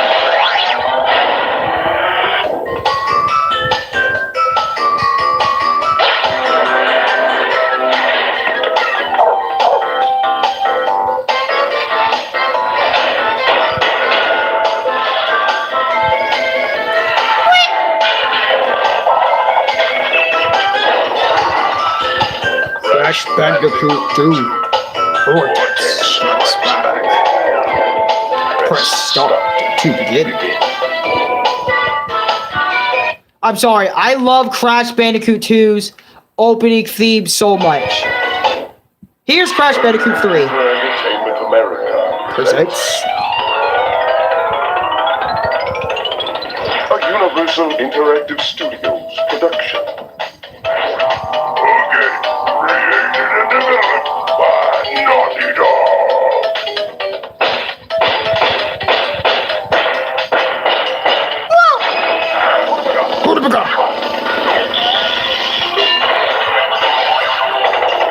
Crash Bandicoot World.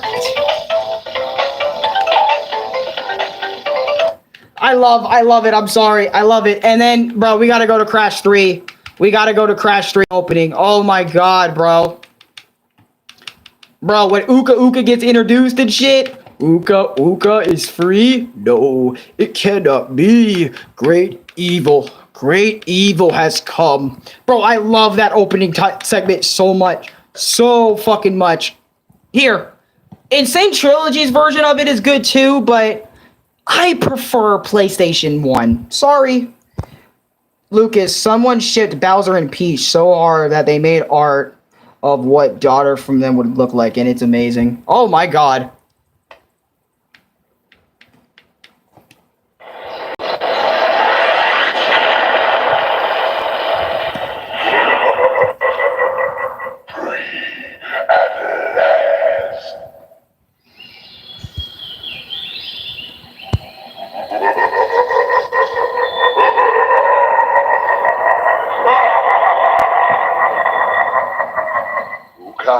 God is free. No. It cannot be. Be. Great evil has come.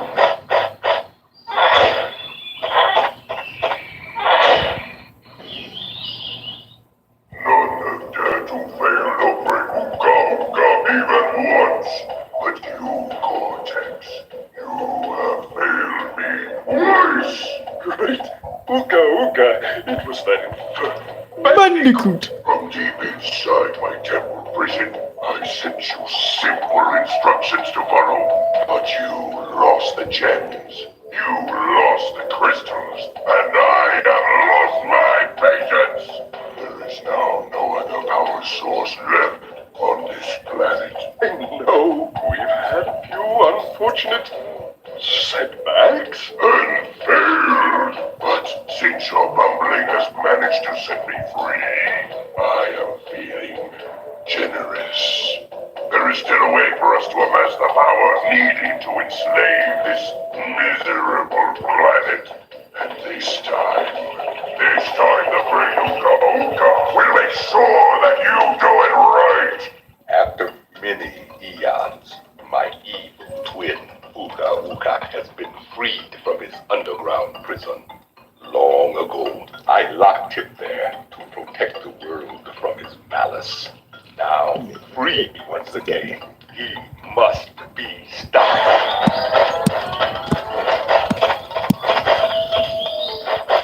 Children, Uka and Cortex plan to use this time-twisting machine to gather crystals that lay scattered across time. I have brought you here to recover the crystals before they do so.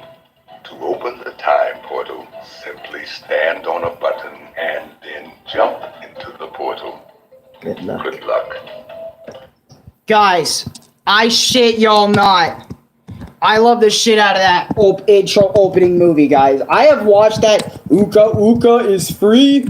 No, it cannot be. Evil, great evil has come so many times, man. I had to put that on to show y'all, bro. And Sane Trilogy makes it feel like Uka is bitching at Cortex about it like a little girl. And I don't know, it's just not the same as the original version, which I might have to show you guys the Insane Trilogy version of that same opening. And also fucking Dr. Entropy in the shadows walking up and shit. And Uka's like the whole time he's like locked in a shadowy figure shit. Like he's like a dark figure, like who the fuck is this guy? And then, you know, the little reveals and shit and all that. It was so fucking cool back in the day, man. I love the original version so much for that. But anyways, let's go back to Crash Bandicoot music and let's get it on. Sorry,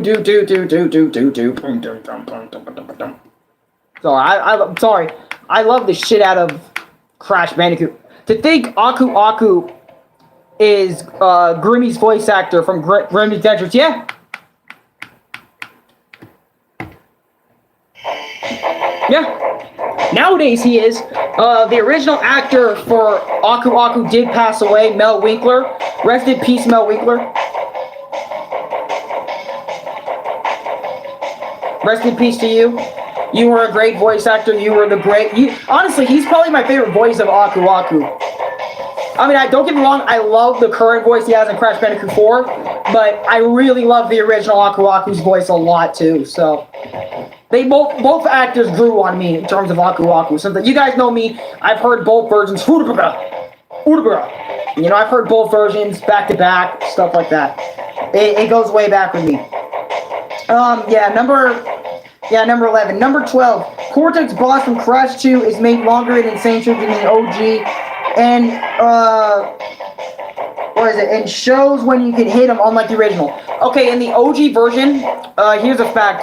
Why Romanizing one of the worst things that society has ever done? Can somebody explain that? I can't explain that, and I'm not arguing with you on that one.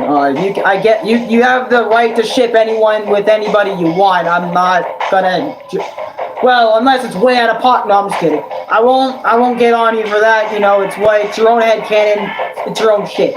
But if you blindly don't accept the true shit that actually happened in the show, then there's something, right? But my point is, I'm trying to get this video done. That's my fucking point. But in Sane Trilogy, in the original version of Crash Bandicoot 2's boss battle, you have to figure out yourself when to hit Cortex. And usually players do that when they're very close, which I do the same thing when I'm very close. And since I played in Sane Trilogy and the original back-to-back with the Cortex bosses going back and forth, I know what to do easily, but at the same time, Sane Trilogy really did a great job on giving us an indication of when to hit him, when to properly hit him, and made it longer and made the player, especially beginners / new people that are getting into the game, a longer chance to stop Cortex from reaching his shit. I do appreciate that. Thank you, Insane Activision, for doing that. Number 12 for negatives. Not gonna cap. This is gonna sound nitpicky, but the line Uka Uka is free. No, this cannot be. You know, great evil has come in Insane. Okay, what I'm trying to say here is, it's very nitpicky, but I prefer the original version of that line than Insane Trilogy's version of that line.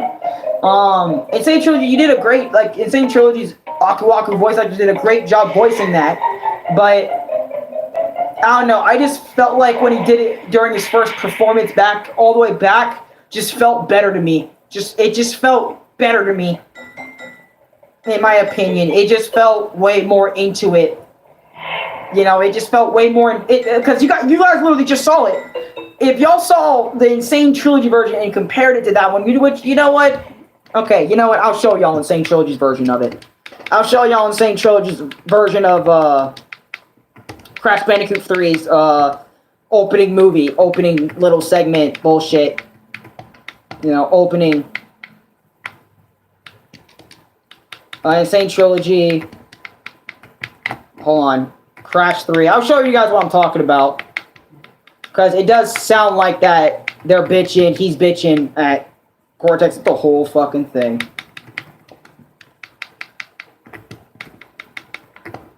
You're not having it right.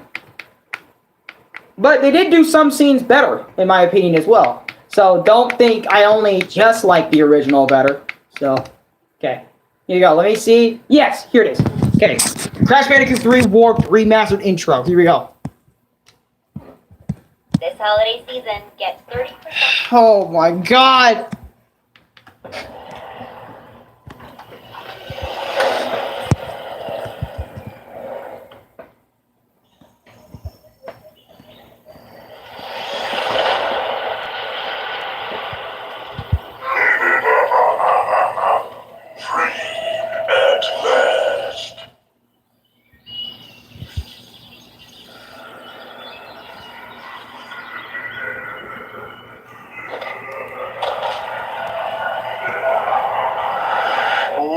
Uka is free?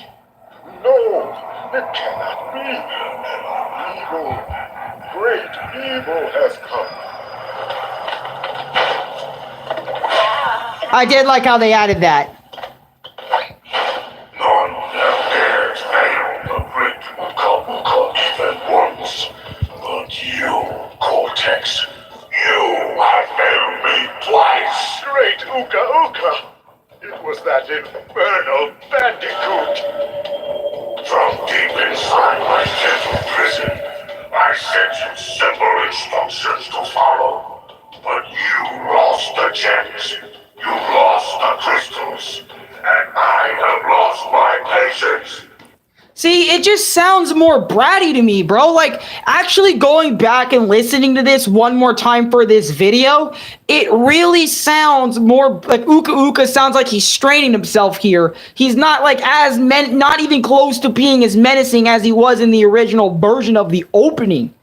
Like I said, go rewind this video right now. I'll let y'all niggas rewind the video. Go rewind the video where I showed you guys the original version of Crash Bandicoot 3's opening. Go back and compare the two side by fucking side if you have two devices. There is now no other power source left on this planet. I know we've had a few unfortunate setbacks. And failure. But since your fumbling has managed to set me free, I am feeling generous. There is still a way to amass the power needed to enslave this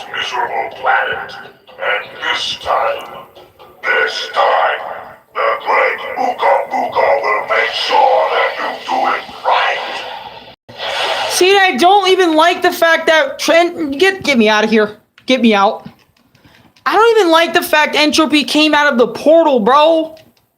I'm sorry, bro, but this may like feel like I'm hating, bro, like on Sane Trilogy. Don't get me wrong, I love the shit out of this. Like, I love the shit out of the game and all that, but like, bro, I swear, sometimes they just handle cutscenes, in my opinion, way better in the original version. Like, in my opinion. Like, I don't know if y'all would agree with me, but in my opinion, and you know what I've been through and what I've dealt with, I just personally prefer the original versions. I'm sorry, I just do. Here, we can brighten up a bit since I don't want people thinking I'm too black. You know, here's my natural skin color if you want to see me. Okay, but seriously, like, this is just honest.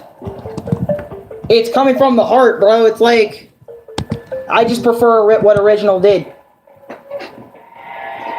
Oh shit, my tablet here is going to die, so give me a second.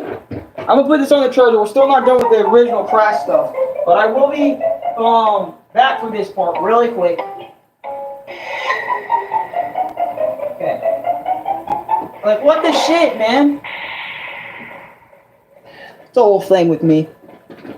But yeah, and you guys even heard the Aku Aku's line. It just did not hit as much. It did not hit as hard as the original did. But anyways, let's go to part 4 on why my part 4 on Insane Trilogy. Number 13, Insane Trilogy gave us 2 free DLC levels. This is facts. Stormy Ascent, a level that was gonna be in the OG Crash 1, but was taken out for being too hard. Think of a level in Crash Bandicoot 1 with Crash's heaviness in the OG Crash Bandicoot 1 every time he jumps and moves. And think of slippery climb on acid. That's what Stormy Ascent is. And I'll mention Stormy Ascent soon later too. And Future Tense, a level Activision made from scratch, which is honestly really tough as well. And honestly, I'm glad they did this because it gives Crash Bandicoot Insane Trilogy more extra content to do. Even though I really didn't like their time trials, respectively. Number 13 for negatives. Uka Uka's intro / meeting with Cortex in Insane made Uka Uka not that menacing or a threat, but more like bitching at Cortex. Exactly my point of what I said earlier. How I didn't like Aku Aku's line of Uka Uka is free. You know, I really didn't like it. It did not hit as hard. And same with Uka Uka in the cutscene as well. It didn't hit as hard. It didn't hit as hard as the original, and the original Crash Bandicoot worked for PlayStation 1, to me, personal opinion. Number 14, in terms of good, for all 3 games, they show you how many boxes are in that stage. The original Crash Bandicoot 1 and 2 don't do that, and this is absolutely facts. Crash Bandicoot 1 didn't do that, okay? Crash Bandicoot 1 and 2, the original, they didn't do that. You would actually have to guess how many boxes are in the stage from your memory. And instead of actually looking at the box counter, like if you press triangle, it would see how many it would show you how many boxes you broke, but it wouldn't show you how many boxes are in the level specifically. It wouldn't show you that in Crash Bandicoot 1 and 2 in the original. But in Sane Trilogy, they fixed that. They said, hey, Crash Bandicoot 1 and Crash Bandicoot 2, you know, go ahead, we'll show you how many boxes there actually are in these stages. Instead of you having to remember yourself. In terms of both games, Crash 1 and 2. Number 14 for negatives. When Crash is in a very bright place, his fur texture looks like shit. Now, I've mentioned this earlier / before as well, but Crash's fur texture does not look all that good. Sorry, this is the lab from Crash Bandicoot 1 original.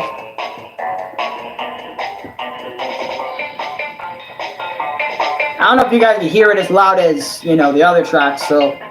But still, like, in a very dark place, like Crash's fur textures glow bright yellow, or sometimes Crash's eyes and Coco's eyes go black. It's a whole thing, and it doesn't really look good for Crash in general. Not even Crash 1 had those issues. Like, Crash 2's lighting issues, or Crash 1's lighting issues had that problem in the originals. That's sad. That's telling you something. Number 15 in terms of good. In Insane, Tawna will be captured by Cortex. In the original, she would just stood still. Like, for example, whenever you go into a bonus room in Crash Bandicoot 1, you would see Tana just sitting there waving her arm out. And then she'd just be standing there. In Sane Trilogy, they added the fact that Tana actually did escape Cortex's castle, but each time she escapes, in each bonus room, Cortex comes in, swoops in, re-kidnapping her. So that's the thing that the Sane Trilogy added, but the originals didn't add for some reason. Number 16, a little bit more good. Going for 100% in this game is fun. Is fun in Crash in general. What I mean by that is going for 100%. That doesn't really include time travel, just collecting all of the gems. For Crash 1, 2, and I guess you can say 3. 3 is a little... I'm always mixed on Crash Bandicoot 3. Like, my opinion in terms of playing the game itself, I'm always mixed. Like, I love it one day, but then I go back to hating it mainly because of its time trials and what the time trials have done to me as a human being. Can't lie to you guys on that one. But 100% in Crash 1 and 2 is very fun on Insane, and y'all should be doing it all the time. Alright.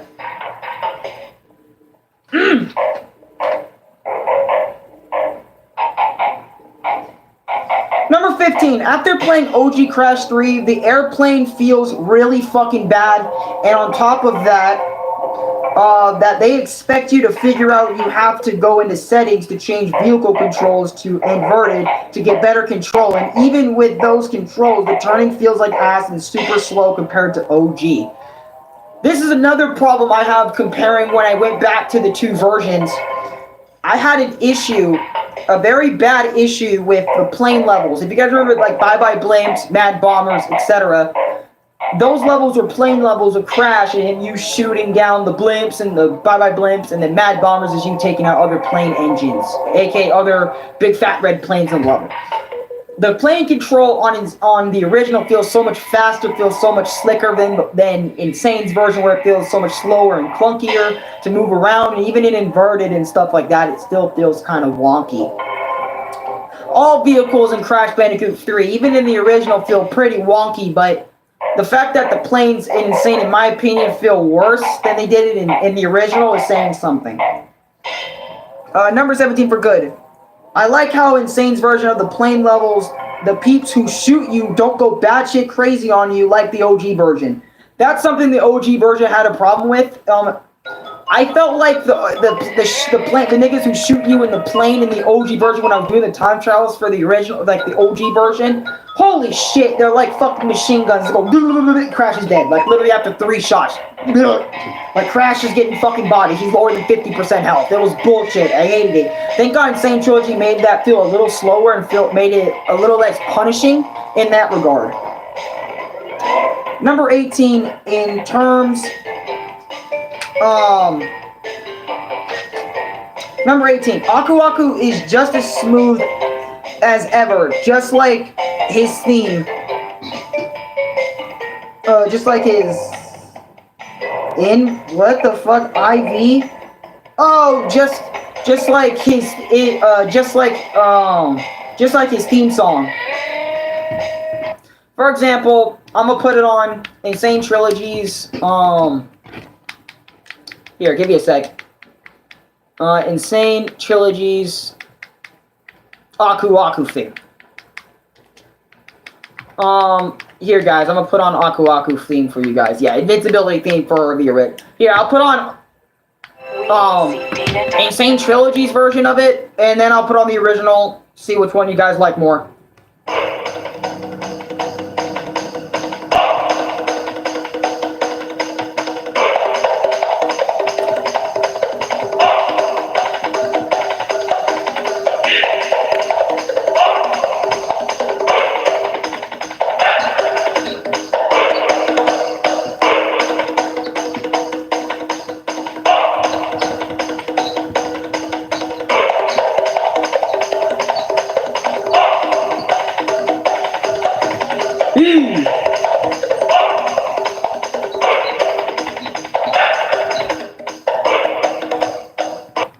Okay, that's the Sane Trilogy. Now here's the original version of that.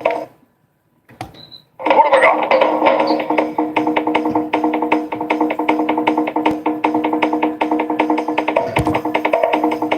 That's facts. Yo, my phone almost died. Hi, Red Potamo. Oh, Rob Potamo, what's good with you? Beat invincibility star theme ever.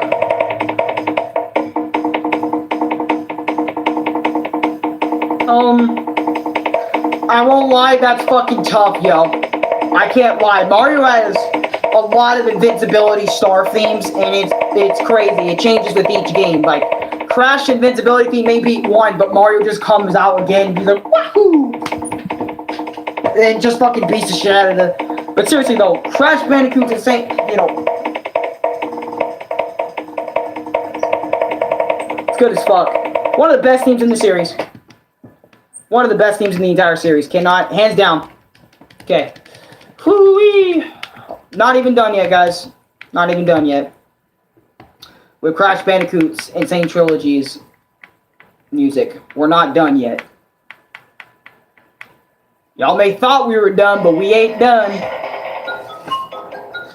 Number 19 terms of good. Crash Insane's trailer for the game was so cool. The trailer for Crash Bandicoot Insane Trilogy that they gave us was actually really sick, and it was also really awesome to see that Crash Bandicoot fans got to revolutionize once again back in 2017 when the game trailer first dropped, and for everyone to see. Qualcomm's theme from Crash Bandicoot 1. Almost done, guys.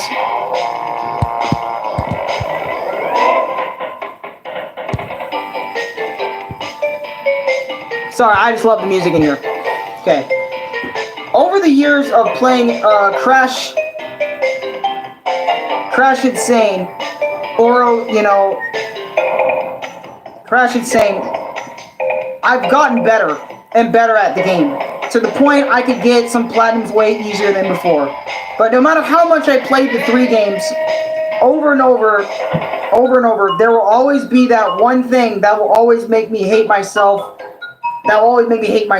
It's those time trials. I spent so many minutes, hours, weeks, months, to even years grinding for those platinums in Insane Trilogy.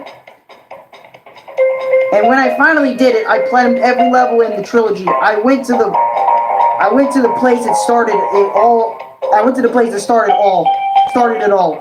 OG Crash Bandicoot War to PlayStation 1. And I got massacred. I could only get platinums in the... I could only get plats... I could only get 9 plats in the OG version. And let me tell y'all, the OG version pissed me off in so many ways, to the point I was feeling exactly like I did when I first started Insane Trilogy. All the pain I was going through during those time trials was frankly a nightmare. My feet getting numb after playing Rings of Power's time trial for more than 6 hours. My body pouring with sweat until I eventually gave up. The Platinum Relic grind on the OG. Platinum Relic grind on OG, and just hated it so much. It reminds me why I really hate Warped so much. Not just Warped, but Crash 4 as well. Hell, what makes this worse is I'm really starting to not have the patience to deal with it anymore. Which is why I hold OG Crash 2 in such regard. Because I don't have to go through the... I don't have to go through the time trial again, spending hours and hours grinding them. And maybe saying, then don't play the time trials, just collect the gems and be done with it. Ever since I completed Crash Insane, I wanted to max every Crash game that came in my way. And now I can't play a Crash game casually. Or I can't play a Crash Bandicoot game casually. Because then my mind will be like, you're worthless if you can't do this. Hell, this happened to me a lot with Crash 4. That's whenever I bring up the game. That's too much. You know, that the game pops up in my head first out of everything I've played. Heck, there's so many days where I think Crash 4 is garbage because of how much it has. Insane may not have as much as Crash 4, but it's where my hatred started.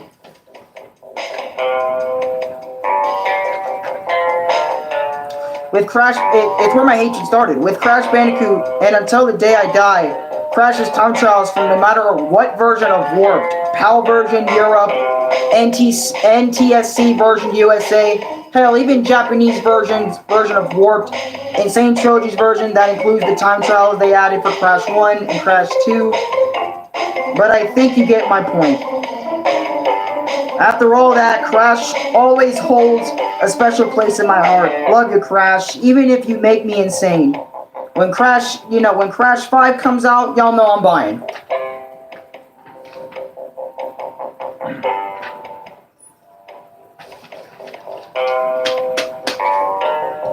Not done yet. Almost though. I want to let y'all know about that statement what I just read to y'all. That's true. I can't play a Crash game as casually as I could anymore. I have to get all the gems. I have to get all this stuff. And the time trials scared me so much and so bad that I stopped playing Insane Trilogy altogether, and I reverted myself back to the original versions of the games because the time trials would terrify me so much. The time trials that were given to me in the game were so bad for me at the time, to the point I would run away to the original versions of the games, and instead of playing Insane's version of Crash 1 and 2, I would just go back to original Crash 1 for PlayStation 1 with no time trials, so meaning whenever I pause the game or go out of the level, I don't see a time trial relic icon bullshit anywhere to be found in Crash 1 and 2. I can literally just play them, get all the boxes 100%, I'm leaving. Gone. That's all I need to do.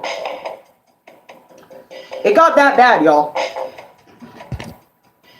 It got that bad for me that I needed to escape from Insane Trilogy because I thought Insane Trilogy was really, because I used to have nightmares about some of this shit. Some of Crash 4's levels, of me not being able to do it, like me having dreams about them, like me fucking up, or me actually doing the level and shit, or me just having a little moment of me doing the levels and stuff. I used to have nightmares and dreams about that shit. And, you know, Crash 4, if you guys remember, I've actually platinumed every level in Crash 4 before I actually even did Insane Trilogy. Like, for example, when I stopped playing Insane Trilogy, I gave up for a long period of time, then came back, and then after that I went to Crash 4 because Crash 4 came out, and I stopped playing Insane, and then went to Crash 4, and platinumed everything in that game February 12th, 2021. And then with this game, months later in either June or July, I can't remember the date, but if you guys remember that, I platinumed everything in Crash Bandicoot Insane Trilogy short video. That was the very same day I did it. So I uploaded that I made that short video the same day I finally conquered the Platinum Relics, every single one of them in Insane Trilogy, even Stormy Ascent included, and fucking Future Tense from Crash 3's DLC level. But I did all that, but at what cost? It made me, during the process, it made me lose my mind to the point whenever you know, Dad or Louie hears me scream, they know I'm on Crash Bandicoot. They know I'm playing the game. It's so bad that I remember, you know, being known as the guy who gets pissed off at Crash Bandicoot, and I used to be the guy that used to scream so loud that the whole fucking neighborhood on the other side could hear me scream on Crash Bandicoot. I used to really be like known in this household as, oh yeah, it's Crash time. Once it's Crash time, you know Alex is gonna be yelling, or you know Alex is gonna be fucking mad every single time he's on Crash Bandicoot. That's how bad it got. And it got worse. Like I said, I banged my head across the wall. I've slammed my desk. I've slammed my chairs. I've literally fucking lost it a few times. I remember in the Crash 4 shit, I literally was about to fucking lose. I threw a fucking fit. Or I not only threw a fit, but I literally had a fucking mental freak out almost. That Snickers didn't even recognize me. I had so many issues playing this game, and by the end of it, at what cost? I platinumed everything at this game at what cost? My own sanity a little bit? In a way, you can say that. Because I've literally lost my marbles, and so many days where I actually have. I'm gonna murder someone, Jimmy. I'm gonna murder someone. I'm telling you, I'm gonna go up into their house and fucking go. so many days where it was just like that. That exact reaction right there.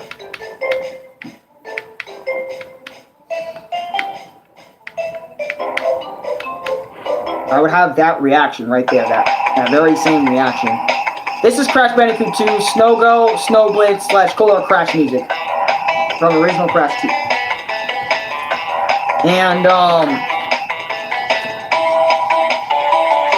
And yeah, I did another drawing of Crash again down here. It would get so bad that, you know, even going back to the time trials, after I got all this experience, after doing it all over again, after like platinuming everything, I still scream and curse just like I did while doing those. Like during the time I never did it before. I still scream just like that. Matter of fact, I actually did, I think one of the levels high time again. And I did leagues better than what I showed y'all last time when I first did it, when I first platinumed it. It's a whole thing. Like, I have a whole history with Crash Bandicoot that not a lot of it goes unnoticed, but a lot of people just seem to not know, well, everyone knows about it because I talk about it constantly. Dude, it got so bad that I would bring it up. Oh, it's not raging. It's different. It's a different league of raging. There were some days where I literally lost my marbles. It's different. It's not just borderline, oh, raging for a few hours. And I remember my first Crash Bandicoot 4 stream, I remember niggas in my chat were telling me, hey, Alex, don't rage. Chris is like, are y'all niggas fucking stupid? Alex is gonna rage anyway. This is Crash Bandicoot. This isn't fucking Super Mario Brothers. This isn't fucking Pokemon or some shit. It's Crash Bandicoot. Have you seen the shit I've seen? Nah, none of y'all niggas haven't. So shut your asses up and enjoy the stream. Telling Alex not to be mad and shit. He's gonna get pissed, regardless of what you say.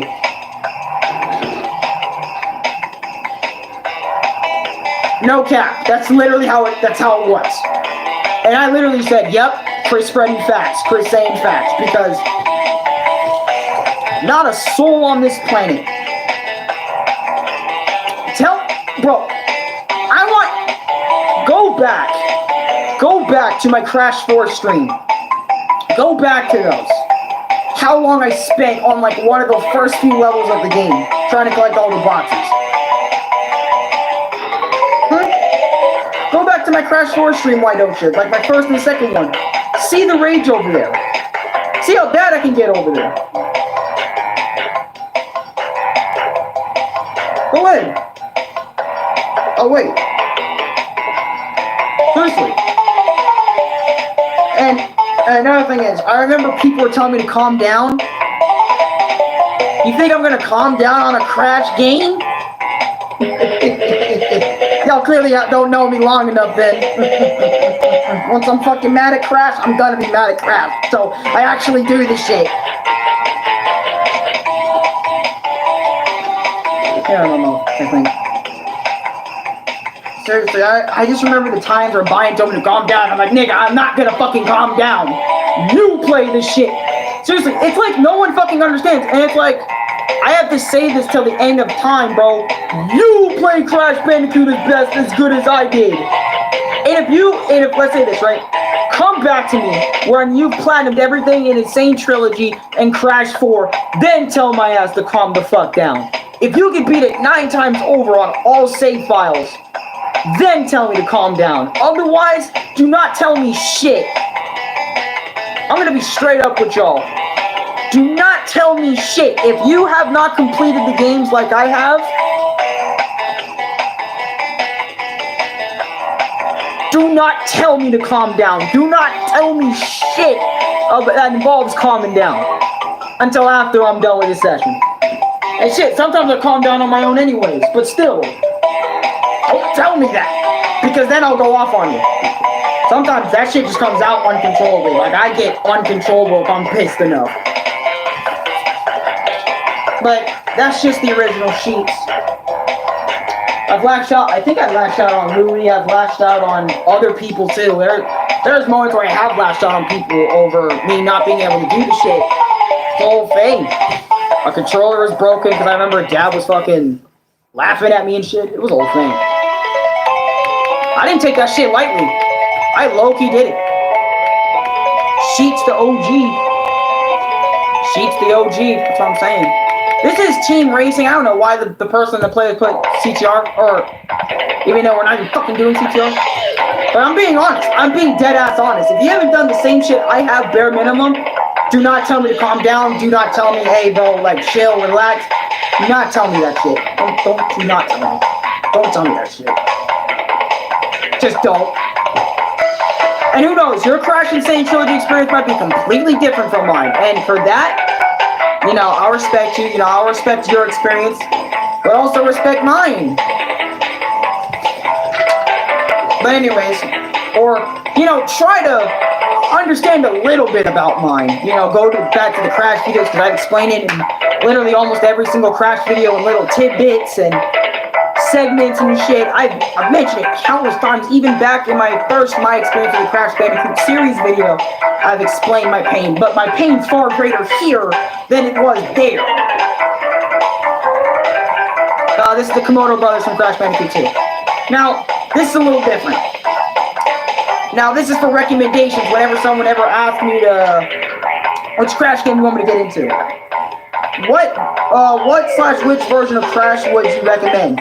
For Crash Bandicoot 1, I recommend the Insane Trilogy version because you don't have to worry about doing every level in one go except for colored gem levels. For Crash Bandicoot 2, OG or Insane, I say either because you're experiencing the same thing except Insane adds time trials to every single level.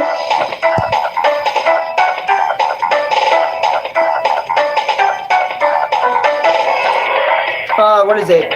Honestly, I don't have Crash experiences, but it's fun to see your lives talking about them. For real, that's my point. Bye, Lily. But yeah, that's my point. Whenever I talk about Crash, it's not. What is it?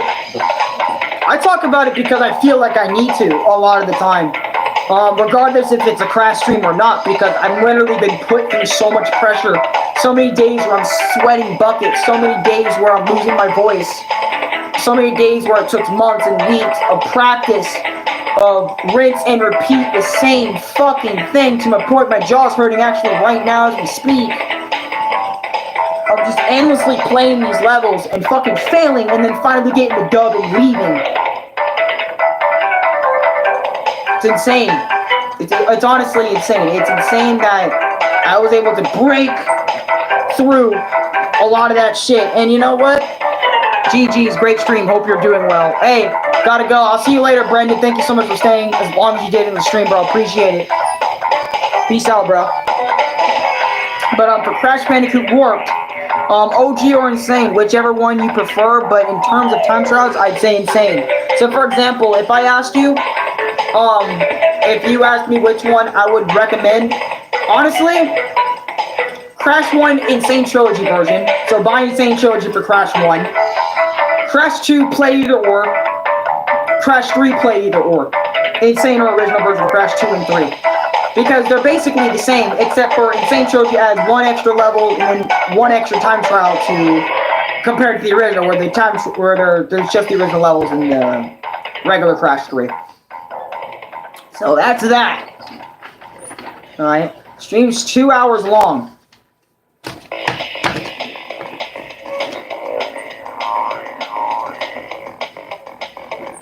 Dingle Dial from Crash 3.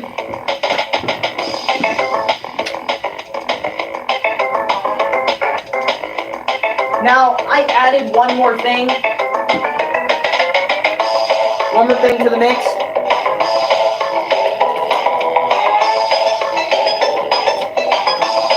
I added one more thing over here, as you guys can see.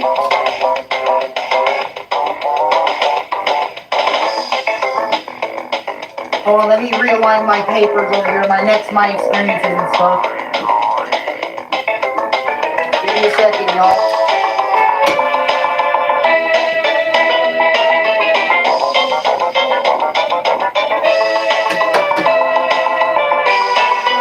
Keep in mind, guys, some of this shit's been on my desk for months.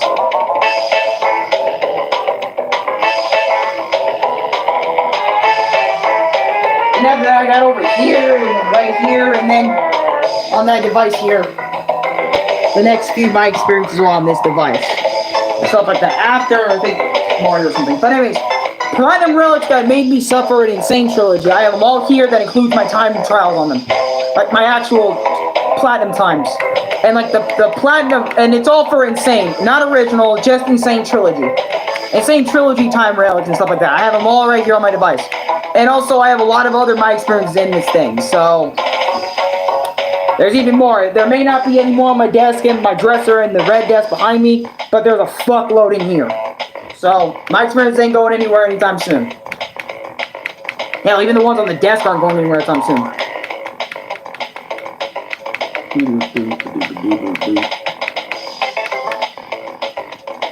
Engine boss music from Crash Bandicoot 2. There you guys go.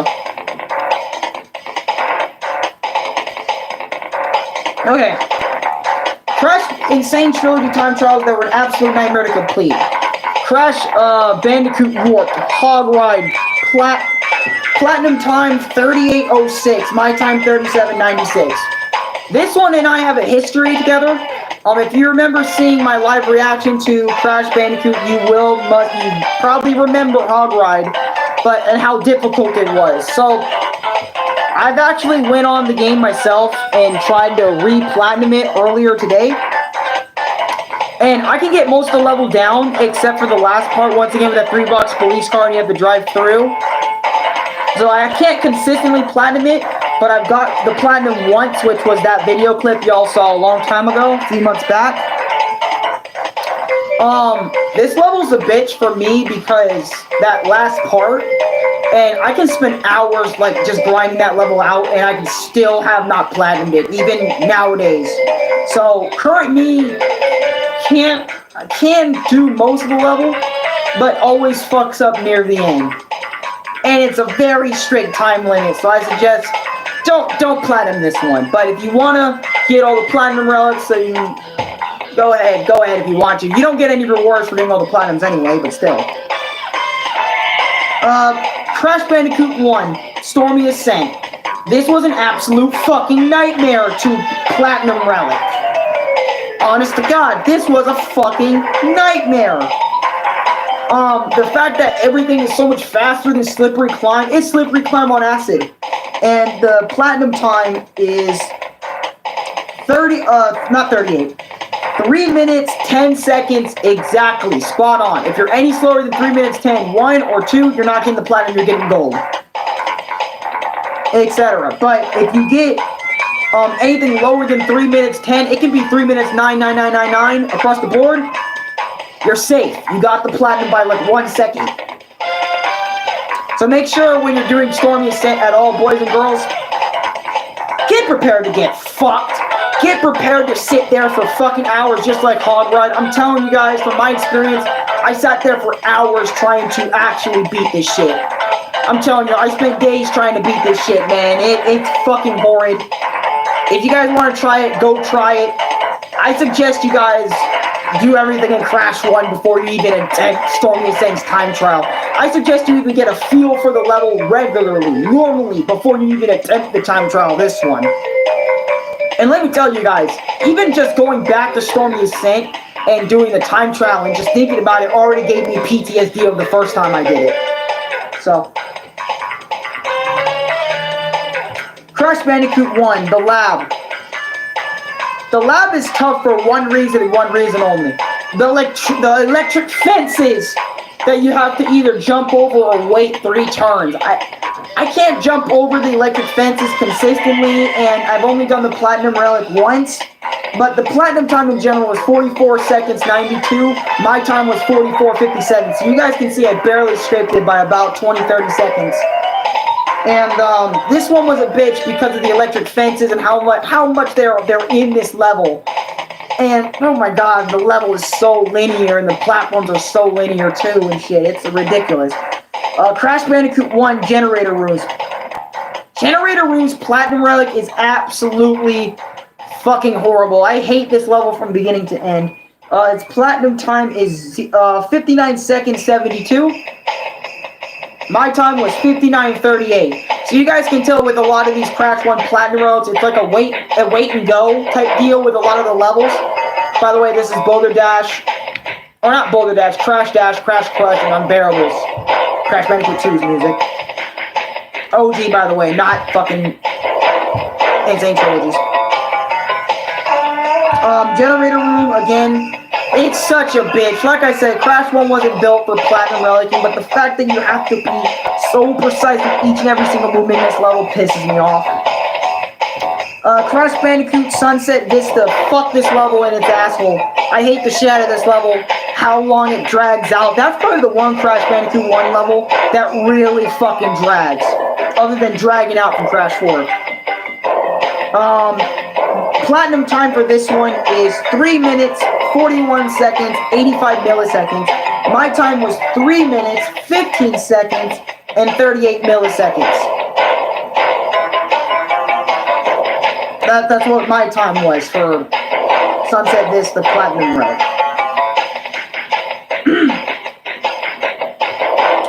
The famous middle finger is something that the virus that we're living in deserves. Fucking facts. Fuck COVID-19. It hurt a lot of people. Not only hurt, but also, you know, RIP'd a lot of people. Fuck you, COVID. And let me tell y'all, on what makes these platinums hard for me to grab. Crash Bandicoot 1 wasn't made for blasting through levels. Crash Bandicoot 2's levels aren't the best for it. And the times for the relics are way too strict on Crash Bandicoot 1, 2, and 3. I can argue with that. And Crash Bandicoot Warp's relics are a little bit more forgiving since it's the first game to introduce them, but still they do have their strict-ass relics in Crash Bandicoot 3 as well. Anyways, back to the show. And also, let's be honest, every single level would be here, but I'm only selecting the ones that took me days, hours, and shit like that. Every relic would honestly be on my list for the worst shit, because I feel like when I first attempted every single level in Crash Bandicoot, they were all fucking hard. But I won't lie to you guys, some levels have gone easier for me over the years, so I'm not going to sit here and say every level nowadays stresses me out, when some levels literally made me stressless. Made me just look at the level like, oh, I can do this, no problem. Like that's how I want to be for every level in Crash Bandicoot, but I ain't like that. Crash Bandicoot Warped, Hot Cocoa, platinum time around 15-second range. And the same middle finger is something that real friends do to each other, others sometimes, I guess. True that. True that. But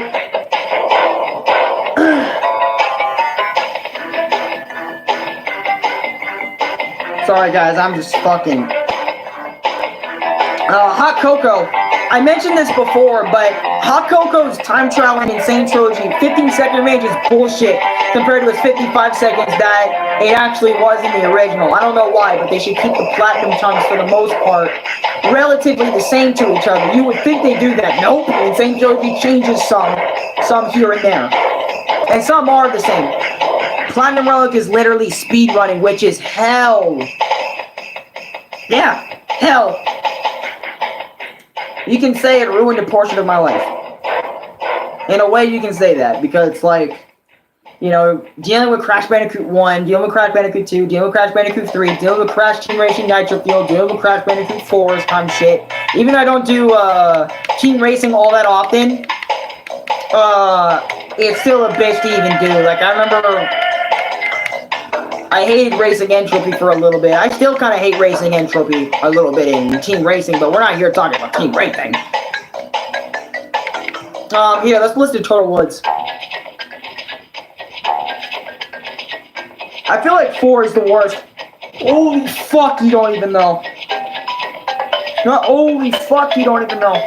You're in for a long ride, because if you want to even just regularly 100%, you're going to need the Platinum. Well, actually, no, Platinum Relics are required to get the true ending.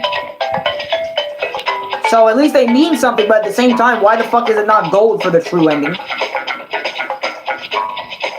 This bullshit. That's the whole thing with that. I've already mentioned it way too fucking much in my reviews and other people's videos. If I talk about Crash, or Crash is even brought up remotely, I go straight to the time trials and how much hell they give me. Crash Bandicoot Warp. Oh yeah, and my time for Crash Bandicoot Warp's Hot Cocoa stage, which took me years to do. 15 seconds 40, flat. 15 seconds 40. So that was my time on Hot Cocoa. Crash Bandicoot Warp. There's a lot of warp gonna be in here. Crash really tests your sanity, to be honest. It does. It does. It still does today on some levels. But like I said, I've managed to control myself a lot better, a bit, since the first time I played those levels. So, and I'm more of a master, so I'm gonna be okay. Hell, I've even bested some of my better times and stuff in the game. So, like I said, I'm better than I was before on a lot of different levels, but some levels still make me tremble in fear, have PTSD over, have all sorts of shit. Hell, and what is it? I'll mention it after I'm done. Making waves is platinum relic. I fucking hate making waves as a level entirely because it feels like RNG whenever you're gonna get the platinum or not. 56 seconds 23 is the platinum time in game for Sane Trilogy, and my time was 55.82, which I still can't beat today because my time on my current profile is actually 56.05, but my best time on the level was 55.82. I don't know how the fuck I got back, but makes me a G. I don't care, I'll take it. It's better than not having platinum at all. Crash Bandicoot Warp Future Tense's Platinum Relic. I need to beat Crash 1 at some point. You do. I don't even care if it's casual as fuck. You do. You do. Because my goodness, seeing you at Jaws of Darkness still after Chris already beat Crash 1 and 2 is like... You know that meme where the dude's like... Yeah, like that meme? That's pretty much how I'm looking at you. Like, just like... Hold on, I'll do it again. Looks over, then looks over here, and then just like... Yeah. Yeah, you need to beat Crash 1 at some point. Well, it's been hard finding time to play, but yeah. No, I know. Don't worry about it, I'm just fucking playing around. Crash Bandicoot Warp Future Tense Platinum Time 52 seconds 17. Like I said, some of these platinums are no joke in terms of time. And then my time was 50 seconds 75. Future Tense. Future Tense was absolutely a fucking bitch. I remember spending about 6 hours on that level itself and trying to beat it. Making waves took me hours too. Like I said, every single one of these took me hours or days or weeks or months. Oh my god. Wow. Okay, hold on. I'll reset what I said. Crash Bandicoot Warped Midnight Run Platinum time 18 seconds 20. My time was 16:26. Honestly, this level was really fucking mean. I didn't like how mean it was. This is Totally Fly's music. I don't know why Totally Fly has to be put twice. It's the same as, what is it? The Pits, Beach, etc., Night Flight, etc. Just with rain. Here's the Cortex bosses from Crash 2, which I absolutely love.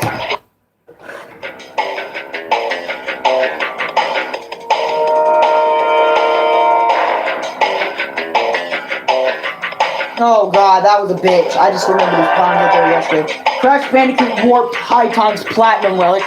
Which Crash do you feel the most comfortable playing? Okay, good question. I want to get questions like this, you know, whenever I make a Crash stream sometimes. Which Crash I feel the most comfortable playing? Honestly, original Crash Bandicoot 2. Because there's no time trials. So there goes that.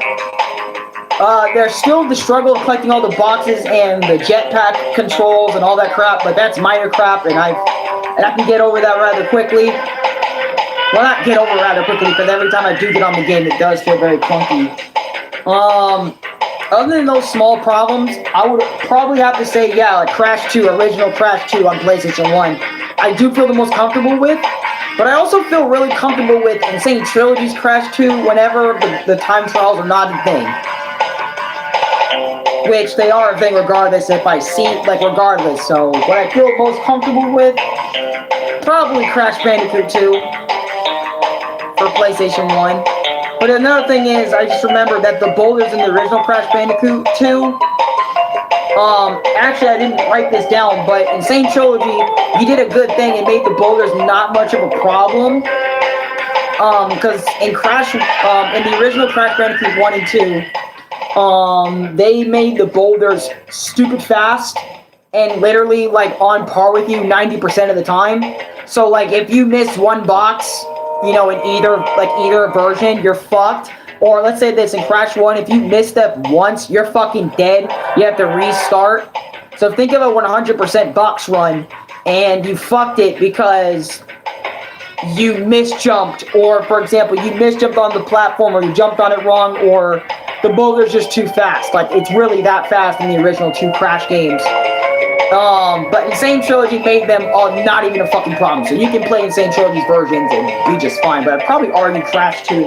It depends on which Crash 2 I feel like playing. Do I feel like playing the original Crash 2, or do I feel like playing Insane Trilogy's Crash 2 without reminding myself of the Platinum Relic's existence or Time Trial's existence? Also, in OG Crash 2, there is a glitch where if you bounce 200 times and then keep jumping, not landing on the ground, you would get the crystal thing. I don't remember well, kinda, it's weird. There's also a glitch in the original Crash Bandicoot 2 where, in the level, I think Snow-Go, it's either Snow-Go or another one of the snow levels, in the first or second, third snow level. Either one of those. The red gem in the original, you can bounce off you can slide jump off the bounce crate, the steel bounce crate, and get the red gem that way instead of going through the bonus route and getting it that way. If you want to. It only works in the original Crash Bandicoot 2 though, so don't try it in Insane Trilogy. That's patched. And also a lot of glitches in Insane Trilogy have been patched, so don't try them.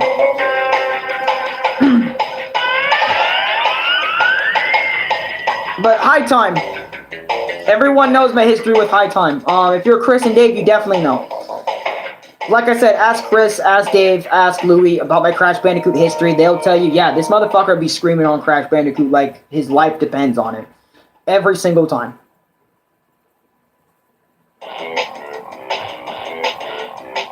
One question, does Crash Bandicoot franchise have some things that you're gonna be like, what the fuck? Yes, the time trial's entirety.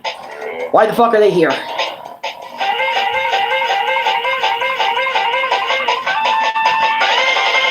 Like, dead ass. No cap. The time trials are like the biggest what the fuck. Also the biggest what the fuck for me was the no death run for the insanely perfect Relic in Crash Bandicoot 4. What the fuck? Back to Crash 1 difficulty in this bitch. OG Crash 1, of course. What type of move is your favorite Crash move? The Death Tornado Spin from Crash Bandicoot 3 and the Speed Shoes. The Speed Shoes because Crash is fucking running. Okay, he's running faster than his normal jogging speed. And the Death Tornado Spin because I love hearing that spin sound in Insane Trilogy and the original version of Crash Bandicoot 3. And since Crash Bandicoot 3, the Death Tornado Spin hasn't come back. Actually, no, it has. Wrath of Cortex, which is the original Crash Bandicoot 4 that I have not played yet to the finish. So can't wait to do that game one day and have more time trial nightmares with Wrath of Cortex whenever I get to play it, whenever someone tosses me Wrath of Cortex for Christmas. What secret ending made you the most shocked? In Crash Bandicoot? Okay. Let's see. Honestly, I wouldn't say shocked, just surprised that it happened. But,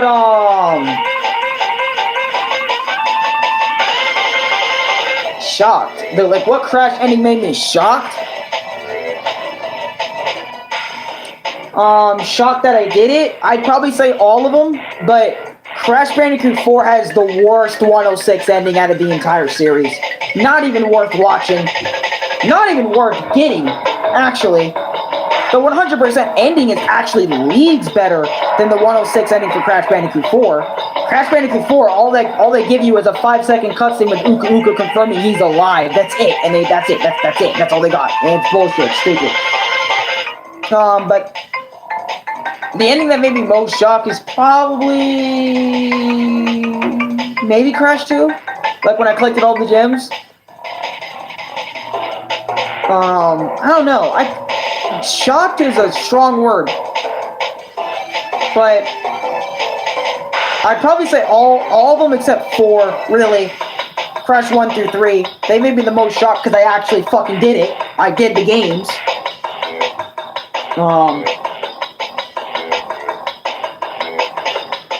So, in that regard, and then, again, to answer your question, another question that wasn't really said, but the worst ending, in my opinion, Crash is Crash 4's 106 ending. Easily. Engine's theme from Crash Bandicoot 2's boss theme.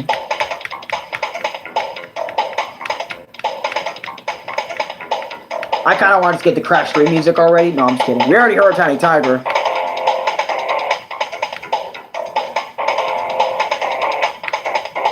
And they're not in specific order, but I'll still... Oh God, you hear a crying kid. Having a fit.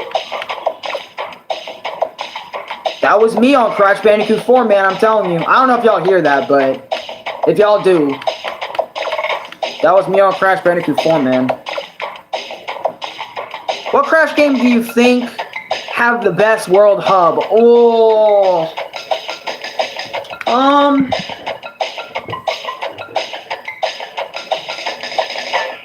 This is Entropy's theme from Crash Bandicoot 3. Oh, Crash 3 music's so good. Probably the best out of the trilogy. Yeah, actually, maybe. I don't know. Well, I don't know. My opinion on that changes because Crash 3 has good music. Crash in general has good music. What Crash game do you think would have the best world hub? I mean, I honestly love all their hub worlds things. Even Crash 4's I kind of liked because it's like rifting through different dimensions on the Crash 4's and it reminds you of Crash 1. Crash 1's hub world, I mean, there's no really hub world, it's just world map for Crash 1, so it's basically an argument between Crash 4, 3, and 2. But I really love Crash 2's simplicity. You don't need to do every stage in order. Crash 4, you have to do every stage in order on its world map theme. Actually, no, it's actually just an argument between Crash 2 and 3, because they're the only games that have hub worlds. Crash 3, has 5 different world platforms, and then they have different numbers on them, representing 1, 5, 5, then one of them's up to 10, then another one's up to 20, my other grandpa came to spend 3 months with me and my parents. That's what's up, bro. That's awesome. And they're going to be so good. Which Crash game made you feel rewarded for beating it? All of them? All of them made me feel really fucking good by the end. All of them did. Oh! The Egyptian music for Crash during the bonus room is fucking sick, man. Hear this.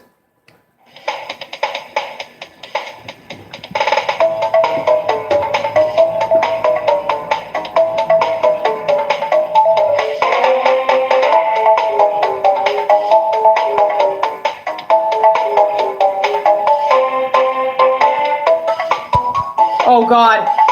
Okay. But honestly, all of them. Crash 1, 2, 3, and 4. When I beat them originally, for the first time ever.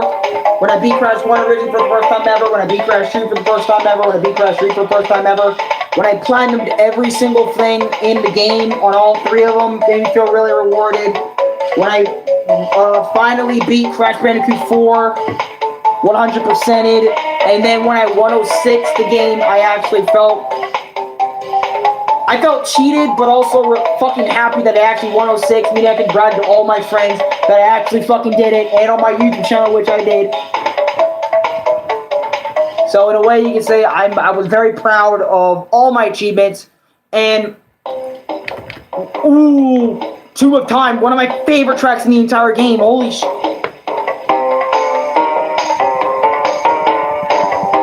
In terms of Crash 3.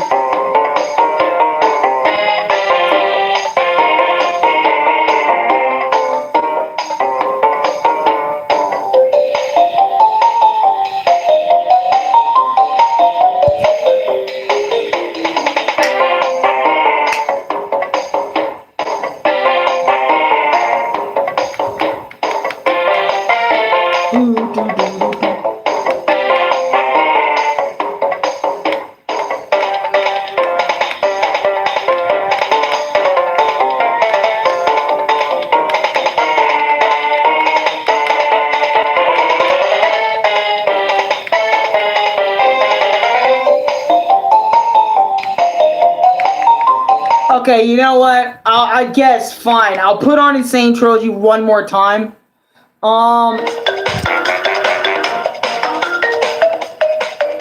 This song for some reason gives me JoJo Part 2 vibes. Hey, yo, you know the deal. Okay, I'll put on Crash Bandicoot 1 again. Okay, I'll put on Crash Bandicoot and Sane Trilogy music again. Here's Slippery. Oh no, yeah, you guys already know Slippery comes. So I'm saying, what the hell? Chris sent me messages midstream. I gotta see that after stream. Yeah, I know. Crash 4 OST chorus, Cortex Cast is my favorite Crash 4 song. What Crash Oh, come on. Easily every single Cortex. Hands down Cortex. Every boss battle Cortex. Crash 4 OST, Cortex Cast is my favorite Crash Bandicoot song. Honestly. Okay. I remember this slippery climb.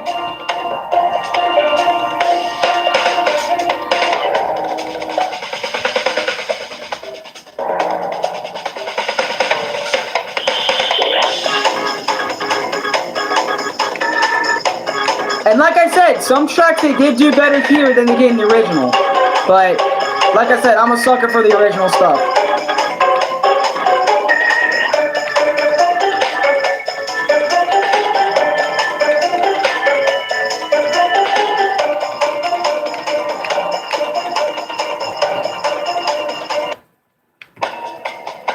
This is lights out / fumbling in the dark.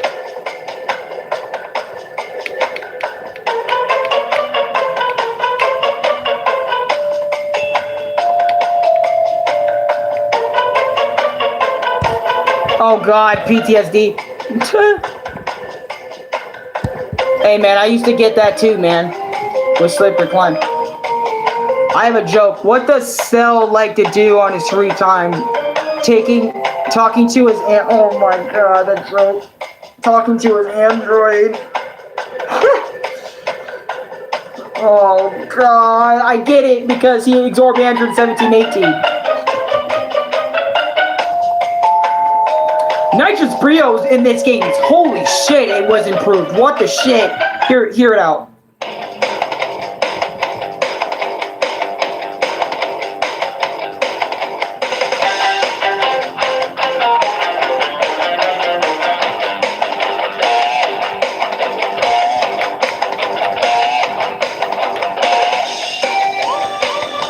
Not falling for that. Oh! I got exposed!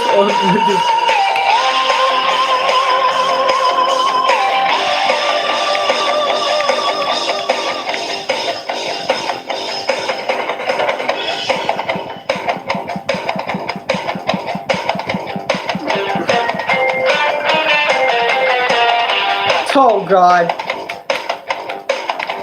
Dr. Neo Cortex, the same trilogy. I listen to this one all the time, so you already know. Crash Bandicoot, it's about time. You made it here, all on your own. Which one out of the 4 games had the most fun levels? Let's see. Oh, fuck. Well, you know Crash 4 is off the list, because I did not enjoy most of that game.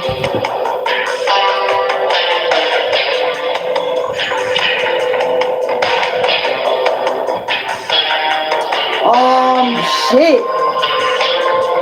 That had the most fun levels?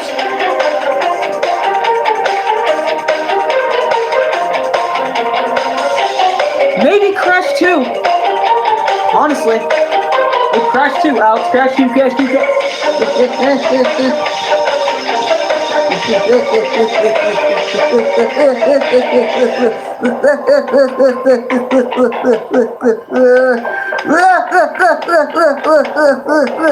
Oh my god.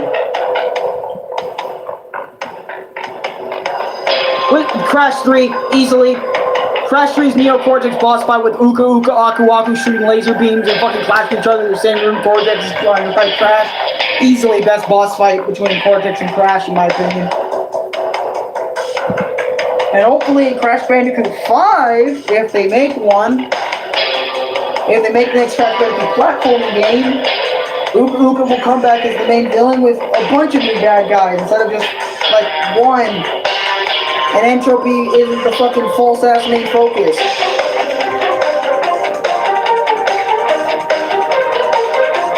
You can tell my hair's starting to come back, because look, that hair patch is back. What Crash game had its secret stuff hitting the best? Fuck,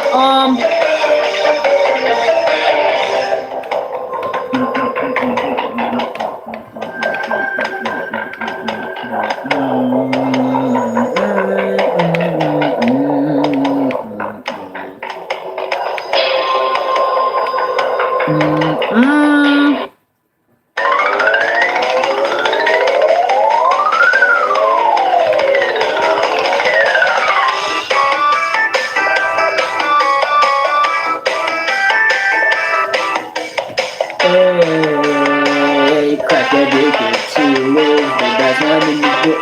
Let's see. Probably Crash Bandicoot 2.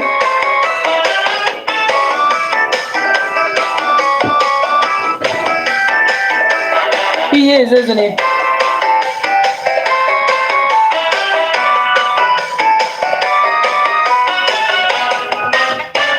Didn't even notice that.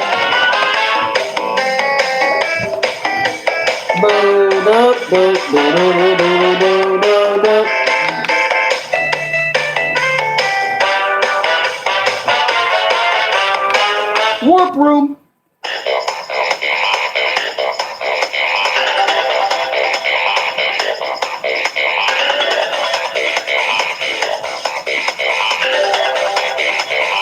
Oh fuck, but let me get back to these. Okay. I already said High Times Platinum Relic. Sorry, it's like, God, I was listening. Yeah, I think I mentioned High Times fucking Platinum Relic. I'll say it again, fuck it. High Times Platinum time was 56.93. And my time was 49.94. Yeah, I beat it by a fucking mile. By a whole, like, I don't know how many seconds that is, but that's a lot. Crash Bandicoot Warped Road Crash, fucking hated this stage. It's the motorcycle stage, of course I'm gonna hate it.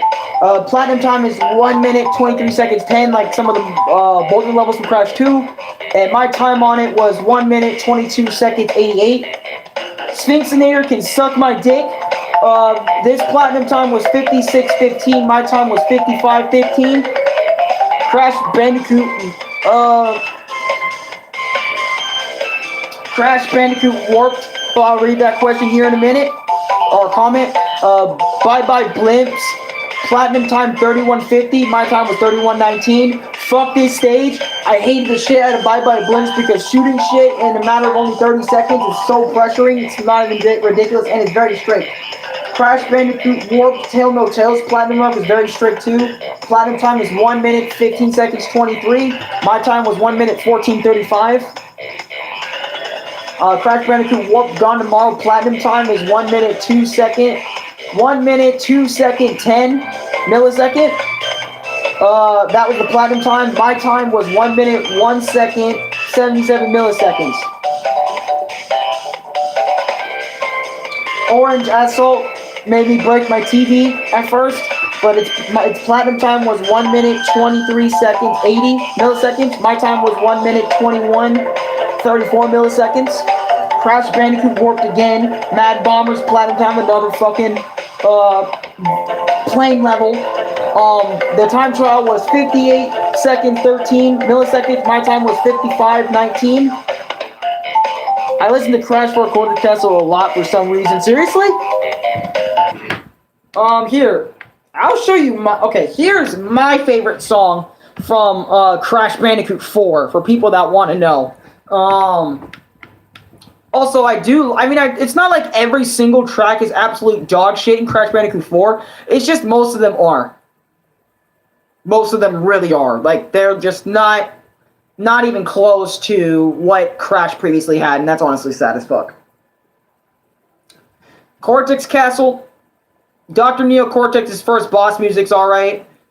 Snow Way Out is absolutely my favorite track in the entire game. Here, I'll put on my favorite one. Snow Way Out is my absolute favorite song. Here is Crash Bandicoot 4 Snow Way Out's track. This is a fucking ad, ignore that.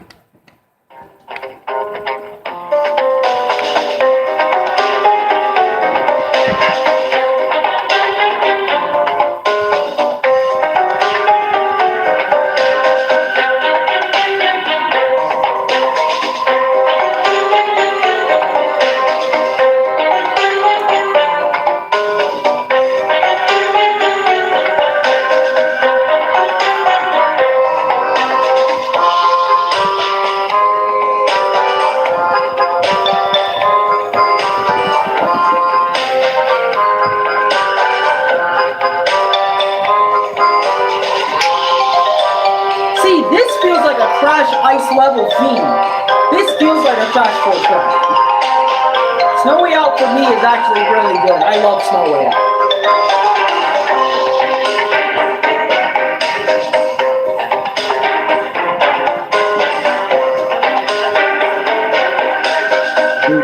Thanks, Lucifer. Goat status.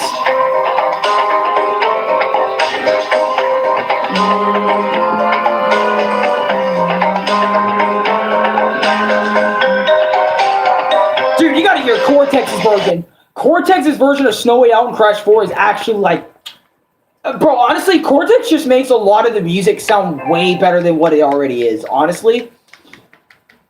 Bro, I'm not gonna lie to you guys. Like, Cortex saves a lot of this game for me. Like, honest to God, dude. Him in every single cutscene is fucking phenomenal. I remember being absolutely addicted to Crash 4's cutscenes because of Cortex. And because of how beautiful and crisp Crash 4's cutscenes actually are, for a long time, dude, I was watching them over and over and over and over and over. Then it was like actually in my daily routine. It was so fucking weird. But here's Cortex's version of Snow Way Out OST. Here, let me find that. Yeah, OST. Find the original version of that. Yeah, Snow Way Out, Snow Way Out, Snow Way Out. Yeah, shut up. I don't care. Shit happens. Cortex timeline. Yeah. What's your thoughts on the black and white thing on Crash Bandicoot 4? Wait, I forgot what shit.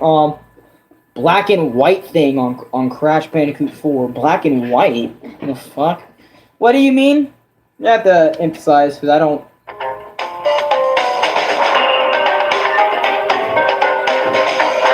Low-key crazy to think how long you've been doing this YouTube stuff, lol.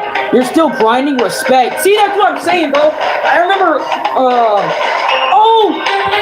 those tapes. Oh, fuck those tapes.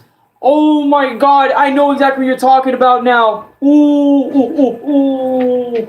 Fuck those fucking tapes, man. Those tapes are a bitch to get. Not only to get, but actually playing the stage afterwards. Like, the first, like, 5 or 6 of the flashback tapes are actually fucking just okay, easy. But holy shit, when you get to the later ones, they're so fucking difficult. And it's like, you have to make some of the most stupidest jumps in the Crash Bandicoot fucking franchise. Fucking retarded. Bro, but anyways...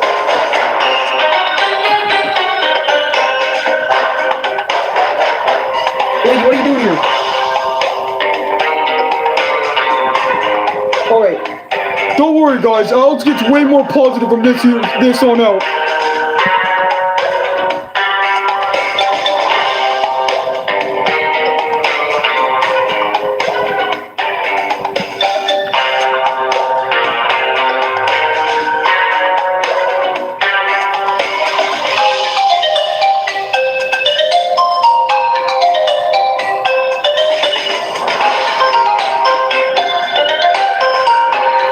And that's, dude, I'm dead. This is too good. That's what I'm saying. Cortex literally makes every single, theme song. Actually, fun fact, Cortex is actually the worst one to play in terms of characters in Crash Bandicoot 4 is about time, but his themes make it so worth it, bro. And this is just the demo version of the track. Oh my shit. Like I said, Snow Way Out is my favorite track because of, not just because of Cortex, but it's actually my favorite track. But also, just because I love you guys, I will put on more Crash 4 music. Fine. I'll put on Cortex Castle. Okay, I'll put on Cortex Castle. Okay, even though I don't really like even though I do love this song, but a lot of the tracks in this game I really don't get along with, or the levels, me and them just don't mix well. You know. I can still do Cortex. I can do Lex Lane Cortex rather well.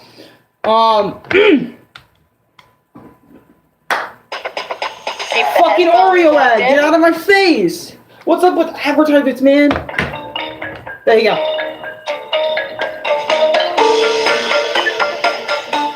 I'll do a little dance for you guys, fuck it.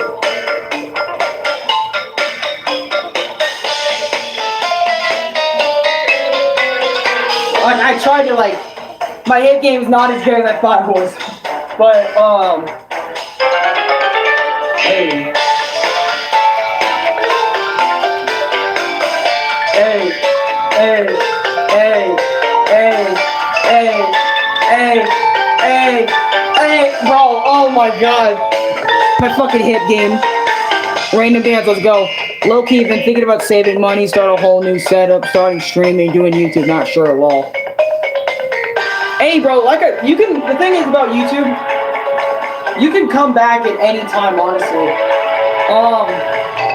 I don't know if myself is the best example, but there's a lot of YouTubers that have had YouTube channels since 2014, but came back and re-emerged themselves as way bigger people with a really good setup,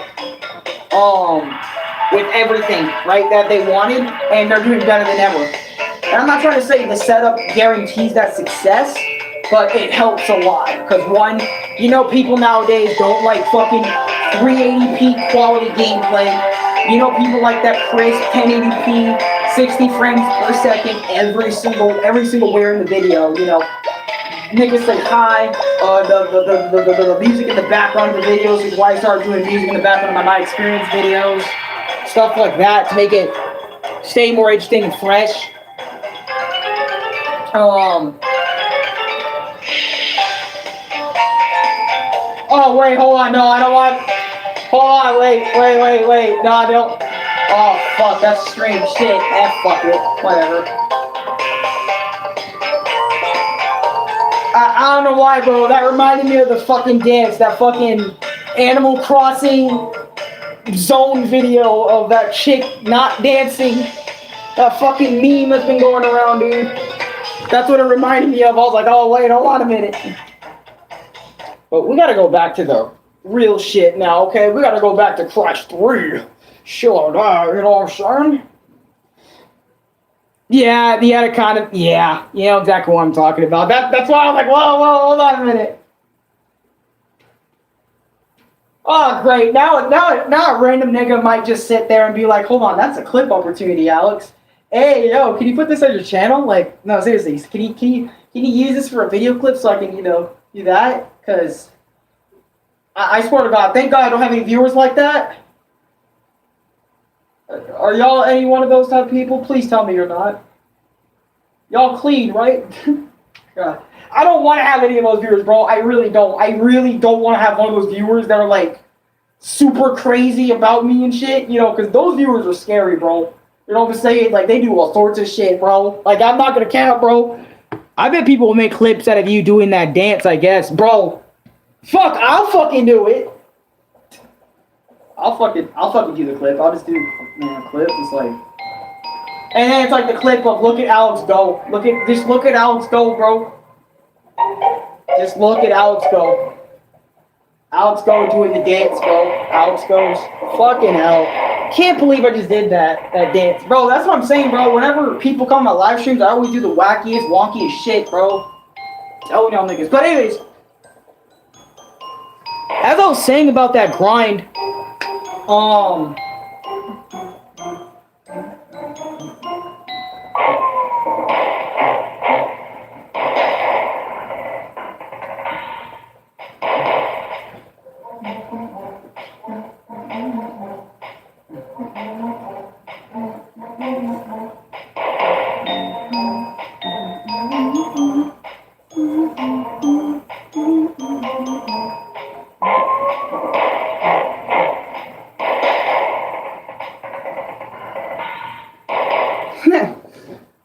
god!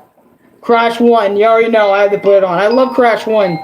Bro, the thing is, about that YouTube grind thing. I remember Platinum all those months ago was telling me, dude, you know what? Like, even though you moved on from Bleach for the most part, you're still grinding YouTube? Like, holy fuck, you're still producing videos? Yes. Honestly.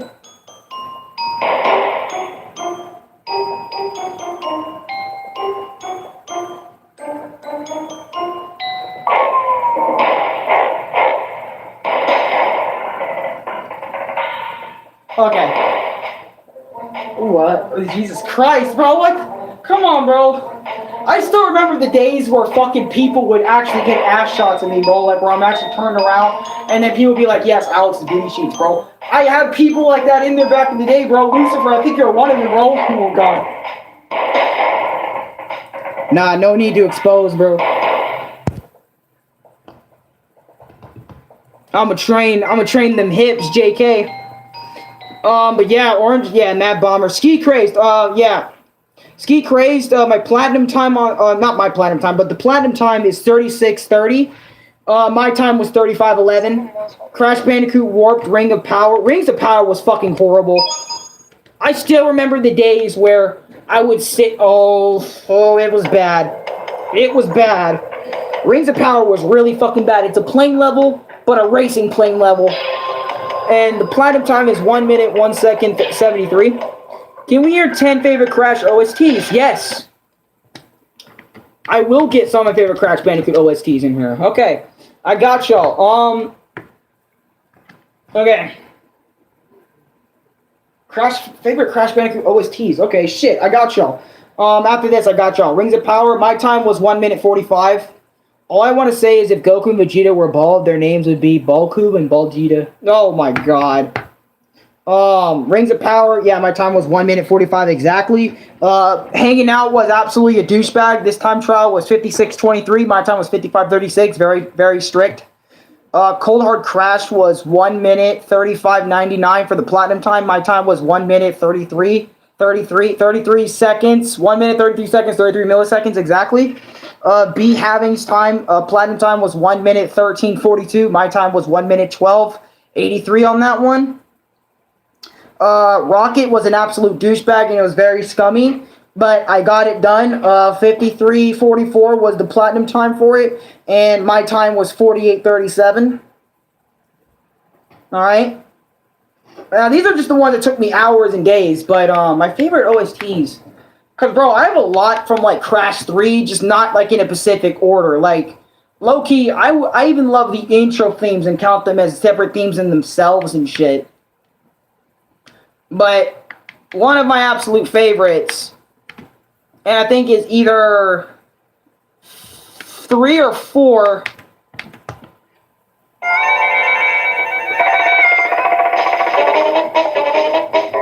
Easily top 3. This would be 3.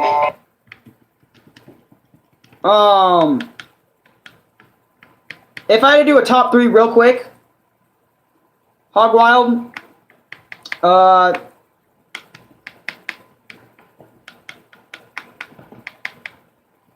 Crash 3's Pyramid theme, aka, it would be like a mix. Number 2 would be a mixture of Pyramid, aka, you know, Tomb of Time's theme, and Time Twister in general's theme. It'd be a tie between those and Cortex's boss battle theme for number 2.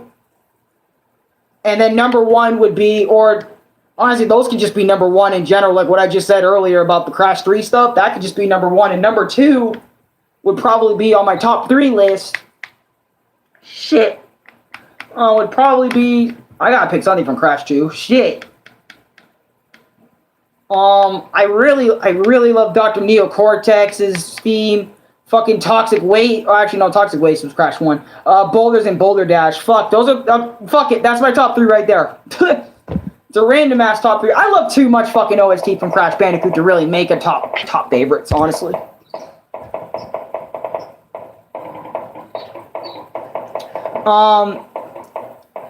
Pack Attacks Platinum Relic. It's another jetpack level, but its platinum time was 58.25. My time was 57.65. Crash Bandicoot 2 Spaced Out Platinum time was 56.95. My time was 53.35. That one was also strict with a lot of enemies in it. It was bullshit.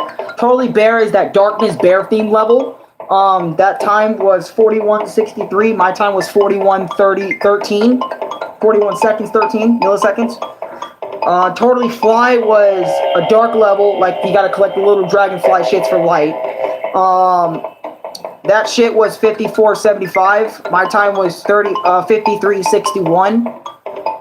And in terms of platinum times and stuff, and my time comparing that, Jaws of Darkness, platinum time was 1 minute 36 seconds 26 milliseconds. My time was 1 minute 34 seconds 30 milliseconds.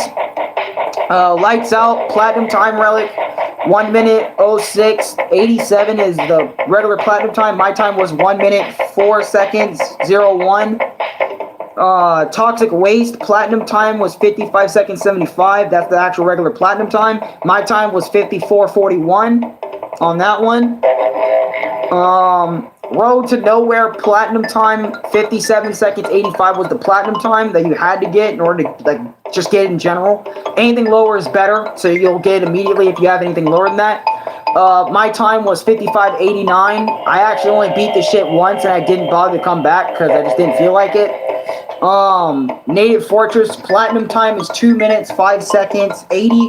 My time was 2 minutes 2 seconds 95, and that's either all or most of the ones I really struggle with on my journey. But let's be honest, once again, every single one of the levels, even if they're easier or harder, no matter what, how easy or hard it is, I'm going to be struggling on the same stages for years to come, even after this video has already been uploaded. So it doesn't fucking matter which ones I picked out here that I really struggled on, because I'm going to be struggling on every single one of them again when I replay them again on the original version of Crash Bandicoot 3 again. So again, it doesn't really fucking matter. I'm just going to be honest with you guys. It doesn't really fucking matter. Because I know I'm going to be trapped in this endless loop. I'm going to be trapped in this endless loop, man. Endless loop of doing the time trials till the end of time. I just know it. Ripperoo. There you go. You want to enjoy Ripperoo? There you go. And that is my Crash Bandicoot and Sane Trilogy live stream. What do y'all think? That's it. That's it for Crash Bandicoot and Sane Trilogy.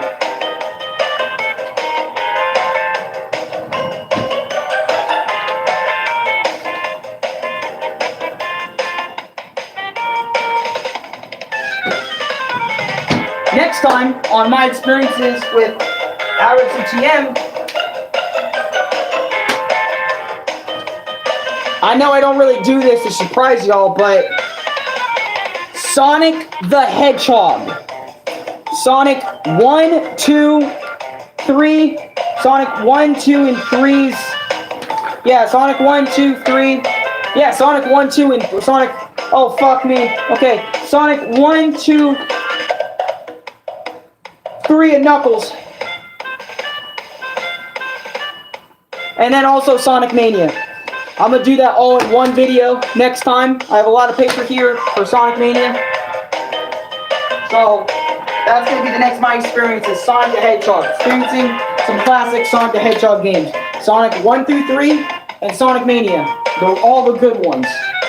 No Sonic CD. I couldn't find an emulator for that or a ROM that actually accepted the file. So, I have to look for that. Your experience with Sonic video is going to be awesome. Thank you, man. Appreciate that. It's going to be because...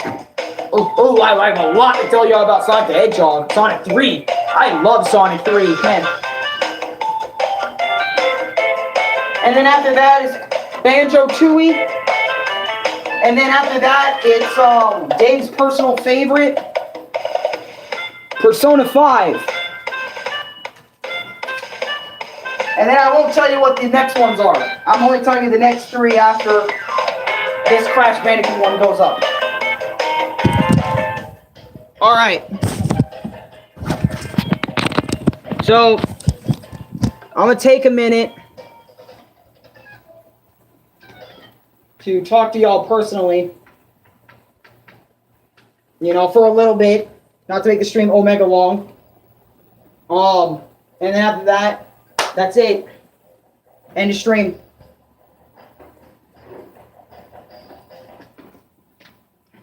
Damn, this stream was short as fuck. I thought it was gonna be 6-7 hours. That'll probably be maybe Mario and Luigi. Oh shit! Whoops. The Nintendo, yeah.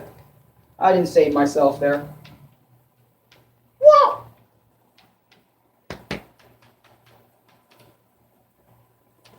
Fuck.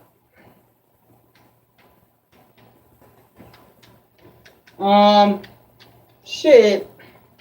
What Crash Bandicoot theme should I put on now? That's official. That's not copyright.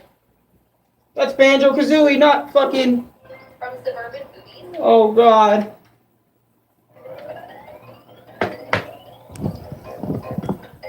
But damn, Sonic Heroes was good. Let me show you just what I'm made of. Simple curiosity. Craving, take a bite out of me. Let me show you just what I'm made of. Now, Sonic Heroes is so good. I grew up with Sonic Riders Q. Here's a fact. Why does every show have a character being mistreated by the writing? I don't know, but Shadow the Hedgehog is definitely fitting that category. Which, I'll talk more about Shadow the Hedgehog and how I feel about him. Ooh, I might make a discussion video about Shadow, since I know a lot about Shadow the Hedgehog now. Since I've been getting my ass back into the Sonic the Hedgehog mythos and universe, stuff like that. So, I've been getting back into Sonic. So, that's lit. Back with Sonic in the game. It's not just Mario. I'm getting back in Sonic 2, and I'm meeting a lot of other new guys I haven't played before. So, that's great.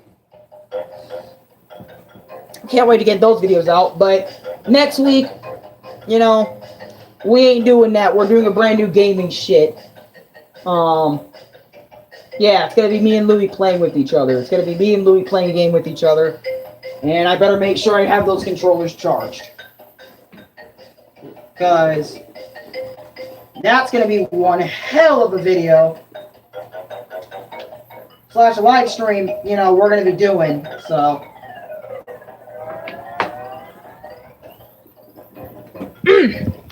Okay. It's a matter of character derailment. Something like turns characters from relatable and likable to unlikable due to bad writing. Yep.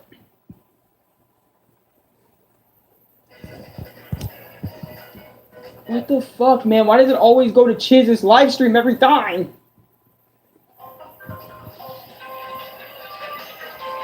Oh god. Crash Bandicoot. Oh, if you guys want to see my absolute favorite Cortex cutscene in Crash Bandicoot 4, I think I've shown you guys this in my Crash Bandicoot 4 video, but I'm still going to show it here anyway, since I put Crash Bandicoot 4 in this live stream anyways, since, you know, it's in here.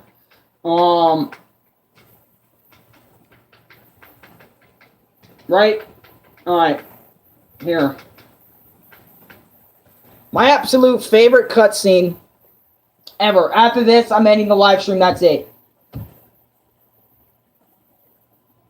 Okay, that's it. After this, that's it. I'll see you guys next week. And, yeah. I love y'all niggas. Thank y'all so much for supporting me. Like, and then I'll probably mention one more thing about, you know, YouTube channels and all that shit, so.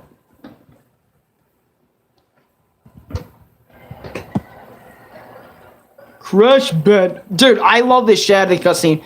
I would watch this cutscene for weeks, bro.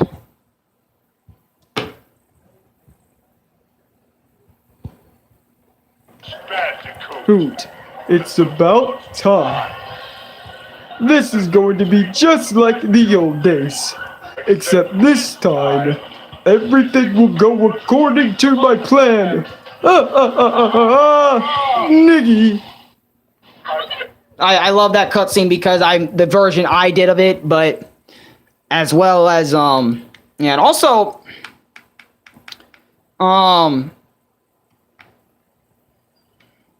if you guys would be so kind to check out my Sora video, that's nice. Also another thing is one more thing other than that cutscene. That Sora reaction was nice. Yeah, Sora being in Smash Bros. Was absolutely sick. Thank God he came. And sorry for the stream ending the way it did that week. My fucking live streamer Omelet just fucking fucked up on me, which is why I didn't end it the way I did. But yeah, at least my reaction and Louis' reaction's in there. So, yeah.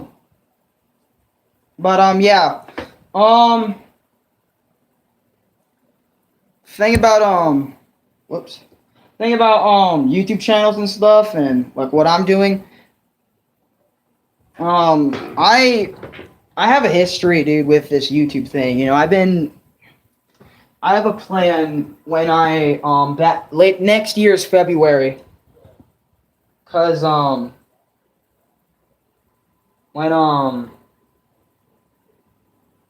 I was I've been doing YouTube for about 7 years. I've been doing this whole YouTube thing for 7 years. 7 years. 7 whole ass years since 2014. 14, 15, 16, 17, 18, 19, 20, and then 2021. Next February, 2022, it'll be 8 years since I've done YouTube. 8 whole years since I've been doing this shit.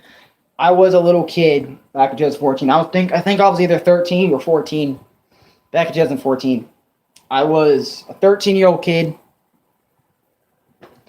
and I plan to do not a live reaction to all my old channels, like Albusca's Cooking, Albuscas Does Voices, all that cringe shit, and Albusca's Panzer channel and stuff, and the Alex Panzer vlogs, Alex Panzer talks about FNAF. All my channels that I previously made, I plan to react to one video each. Maybe all the skits too. It'll be probably a very long stream. Honestly, it'll probably be one of the longest streams I had in a long time, because I want to spend as much time reminiscing 8 years on YouTube as much as possible. And I want to get it all so like I can just remember it and then compare it to like myself now. Because I remember there were so many people telling me, like, dude, you've been doing good on YouTube. You've been getting that grind. Not really grinding for subscribers, but just grinding out that content, coming up with new stuff almost every week for your viewership and shit. And we can look through each era. Yeah, exactly, if you want. Yeah, no, we can look through each era. I don't mind looking through each era of my YouTube life anymore. I should look through that to see how much I improved, because if y'all went on those channels, bro, y'all seen there was no thumbnails, there was no tags, there was no editing. I mean, there's still no editing in my live stream, so I do lives and short vids. But even those short vids have like clipped, you know, cut moments, you know, text on the side. I didn't have any of that in those videos, but I've been doing this for 8 years, and I'm doing thumbnails now. I've gotten just so much like shit over the past 8 years of me doing YouTube. Like my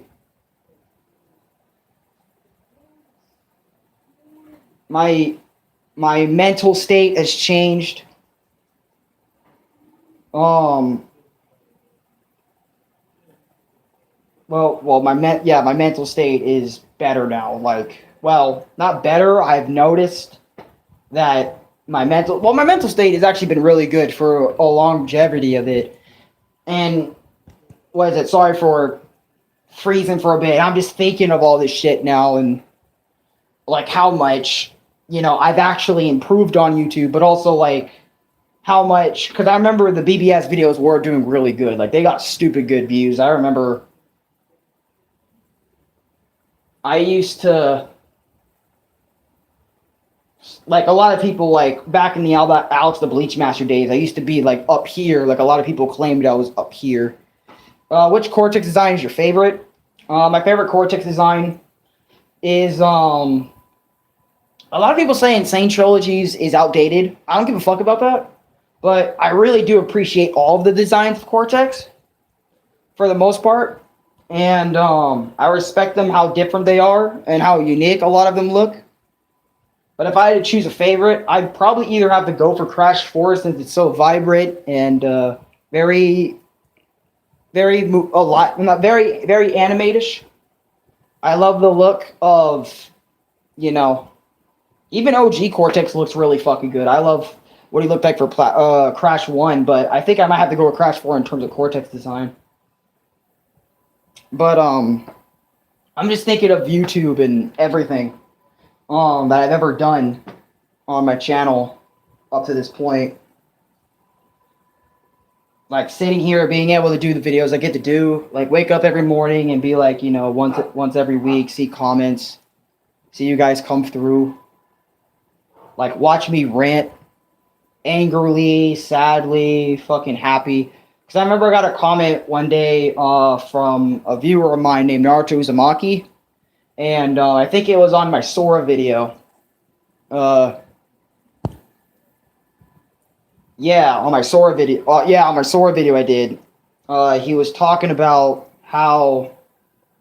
I think I can pull up the comment actually on Chrome actually. Here, I'll pull it up and then I'll end the live stream. I'll pull it up on Chrome, read it to you guys, etc.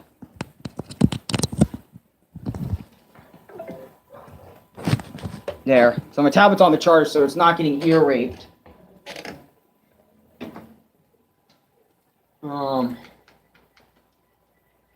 Here, I'll look up Arekkusu TM on YouTube. Make it simple.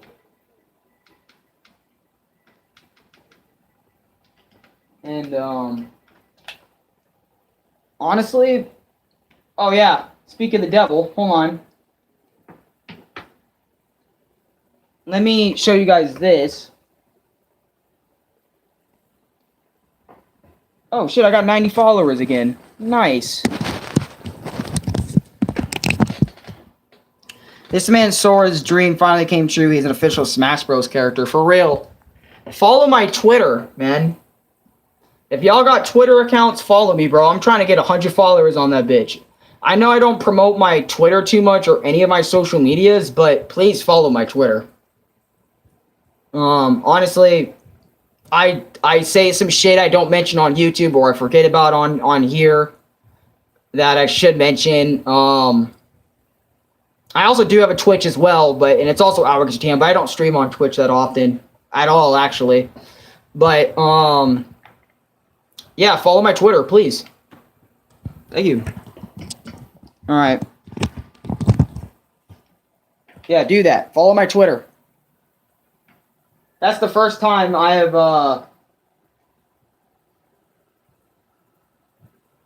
That's the first time I've like, it was perfect for him to be in the last. It was perfect. No, it was. It was perfect for him to be the last character. In my opinion, he was perfect. He was the final really good character that really deserved to be here. He deserved to be here. He deserved to be the last one. For me, personally, in personal opinion, he was a great final choice. Man, I haven't played anything on YouTube in my search. 66 comments, man. Keep that in mind, too. Okay. So, I did post a week ago in my comments, hey, you want to see the first Kingdom Hearts game I ever played? That's also a promotion for my Twitter. So, if niggas want to ever see my Twitter account, they can see it.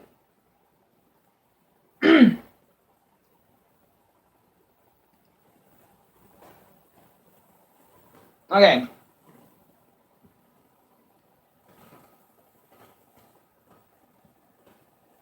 This is the comment I wanted to read, y'all. Alright. Now it's like there's another Smash game. How do you top that? Well, you can top Sora by throwing in Master Chief or Goku. No, I'm just kidding. Master Chief, maybe not, but Goku, okay. You know what I'm saying? But anyways. Okay, now I said, thank you. Because he said earlier, Alex has the best live reactions and stuff, or Alex has the best reactions and shit. Which made my day that day. Okay, but Naruto said this was 4 days ago. I'm just gonna read it. He said, bro, anytime, you really deserve it because your content is so amazing to me. I love how you respond to every comment you get, good or bad. You play games to make us laugh. You talk to us when you're down. Honestly, this is probably one of the most emotional channels I've seen on YouTube. We've seen you mad/angry many times during gameplay or when you're talking to us about something. We've seen you happy and excited almost every live stream. You're very happy to see us be there. And all those milestones your channel has reached, we get to see a very happy man talk about his channel's progress. We've seen you sad and depressed when something bad or really bad that affects you in any way. You make a vlog talking to your viewers about it. Seeing how we can give you advice, or just in the moment you're a little down, you talk to us about it in full detail. We've seen you energetic and very hyperactive when you go nuts about things you love with a passion. We've seen you act neutral where you're all chilled out. All these emotions and feelings make me love this channel even more. You're not that typical YouTuber personality bullshit. You're a real person thick and through. And I think that's why hundreds of people watch you on a regular basis, because you treat us like family when nobody else will. This is why I feel like you should be up there with Corey and stuff, but that's just my 2 cents. Bro, man's over here literally said all that, bro. No cap. You can go to YouTube on my live reaction store right now. Here, I'll even show y'all. Hold on. I'll show y'all the comment.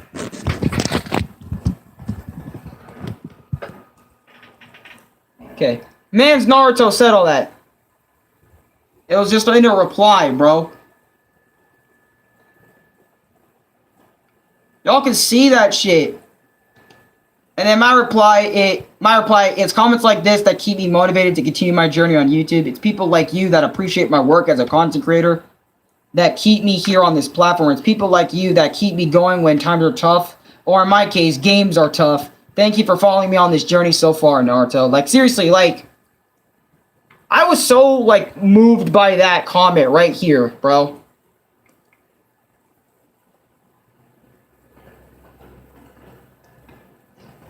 Like, he literally described my channel in that long-ass paragraph. And I was so, like, I don't know why that's long-ass shit. But I was amazed by that comment, bro. That comment really moved me because, like, you know, I'm not doing it for 58K subscribers. I'm not doing it for a new fucking sub goal or something. You know what I'm saying? Like, all these YouTubers out here be doing, like, you know, hey, click like and subscribe, hit that bell notification. If you have bell notification on, thank you. You know, I'm just happy for y'all being here in general, showing me the support each week when I do a live stream, or just in general when I upload a short or some shit like that. I'm just so happy y'all can be there for me, like, when I'm doing whatever the fuck I want, because it shows that I can actually do whatever the fuck I want on YouTube without worrying about following trends. Because I'm going to be honest with you guys, I don't like following trends that much. I like doing my own thing on YouTube. Everyone on my channel knows that already, but I like doing my own thing. Just like I like doing in real life. I like doing my own thing. I don't like following certain guidelines or following certain rules. If I want to talk about this, I'll talk about this at this said time in that said moment. Nothing else matters but that said moment, you know what I'm saying? So it's like, I'm glad y'all get to join my field, my giant fucking dome, and just be like, hey, yo, that's what's up, bro.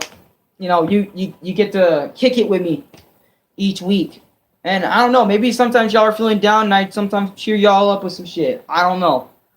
It's been a minute since I got like a comment like that, but I'm happy I get to sit here and express my feelings to my utmost, whatever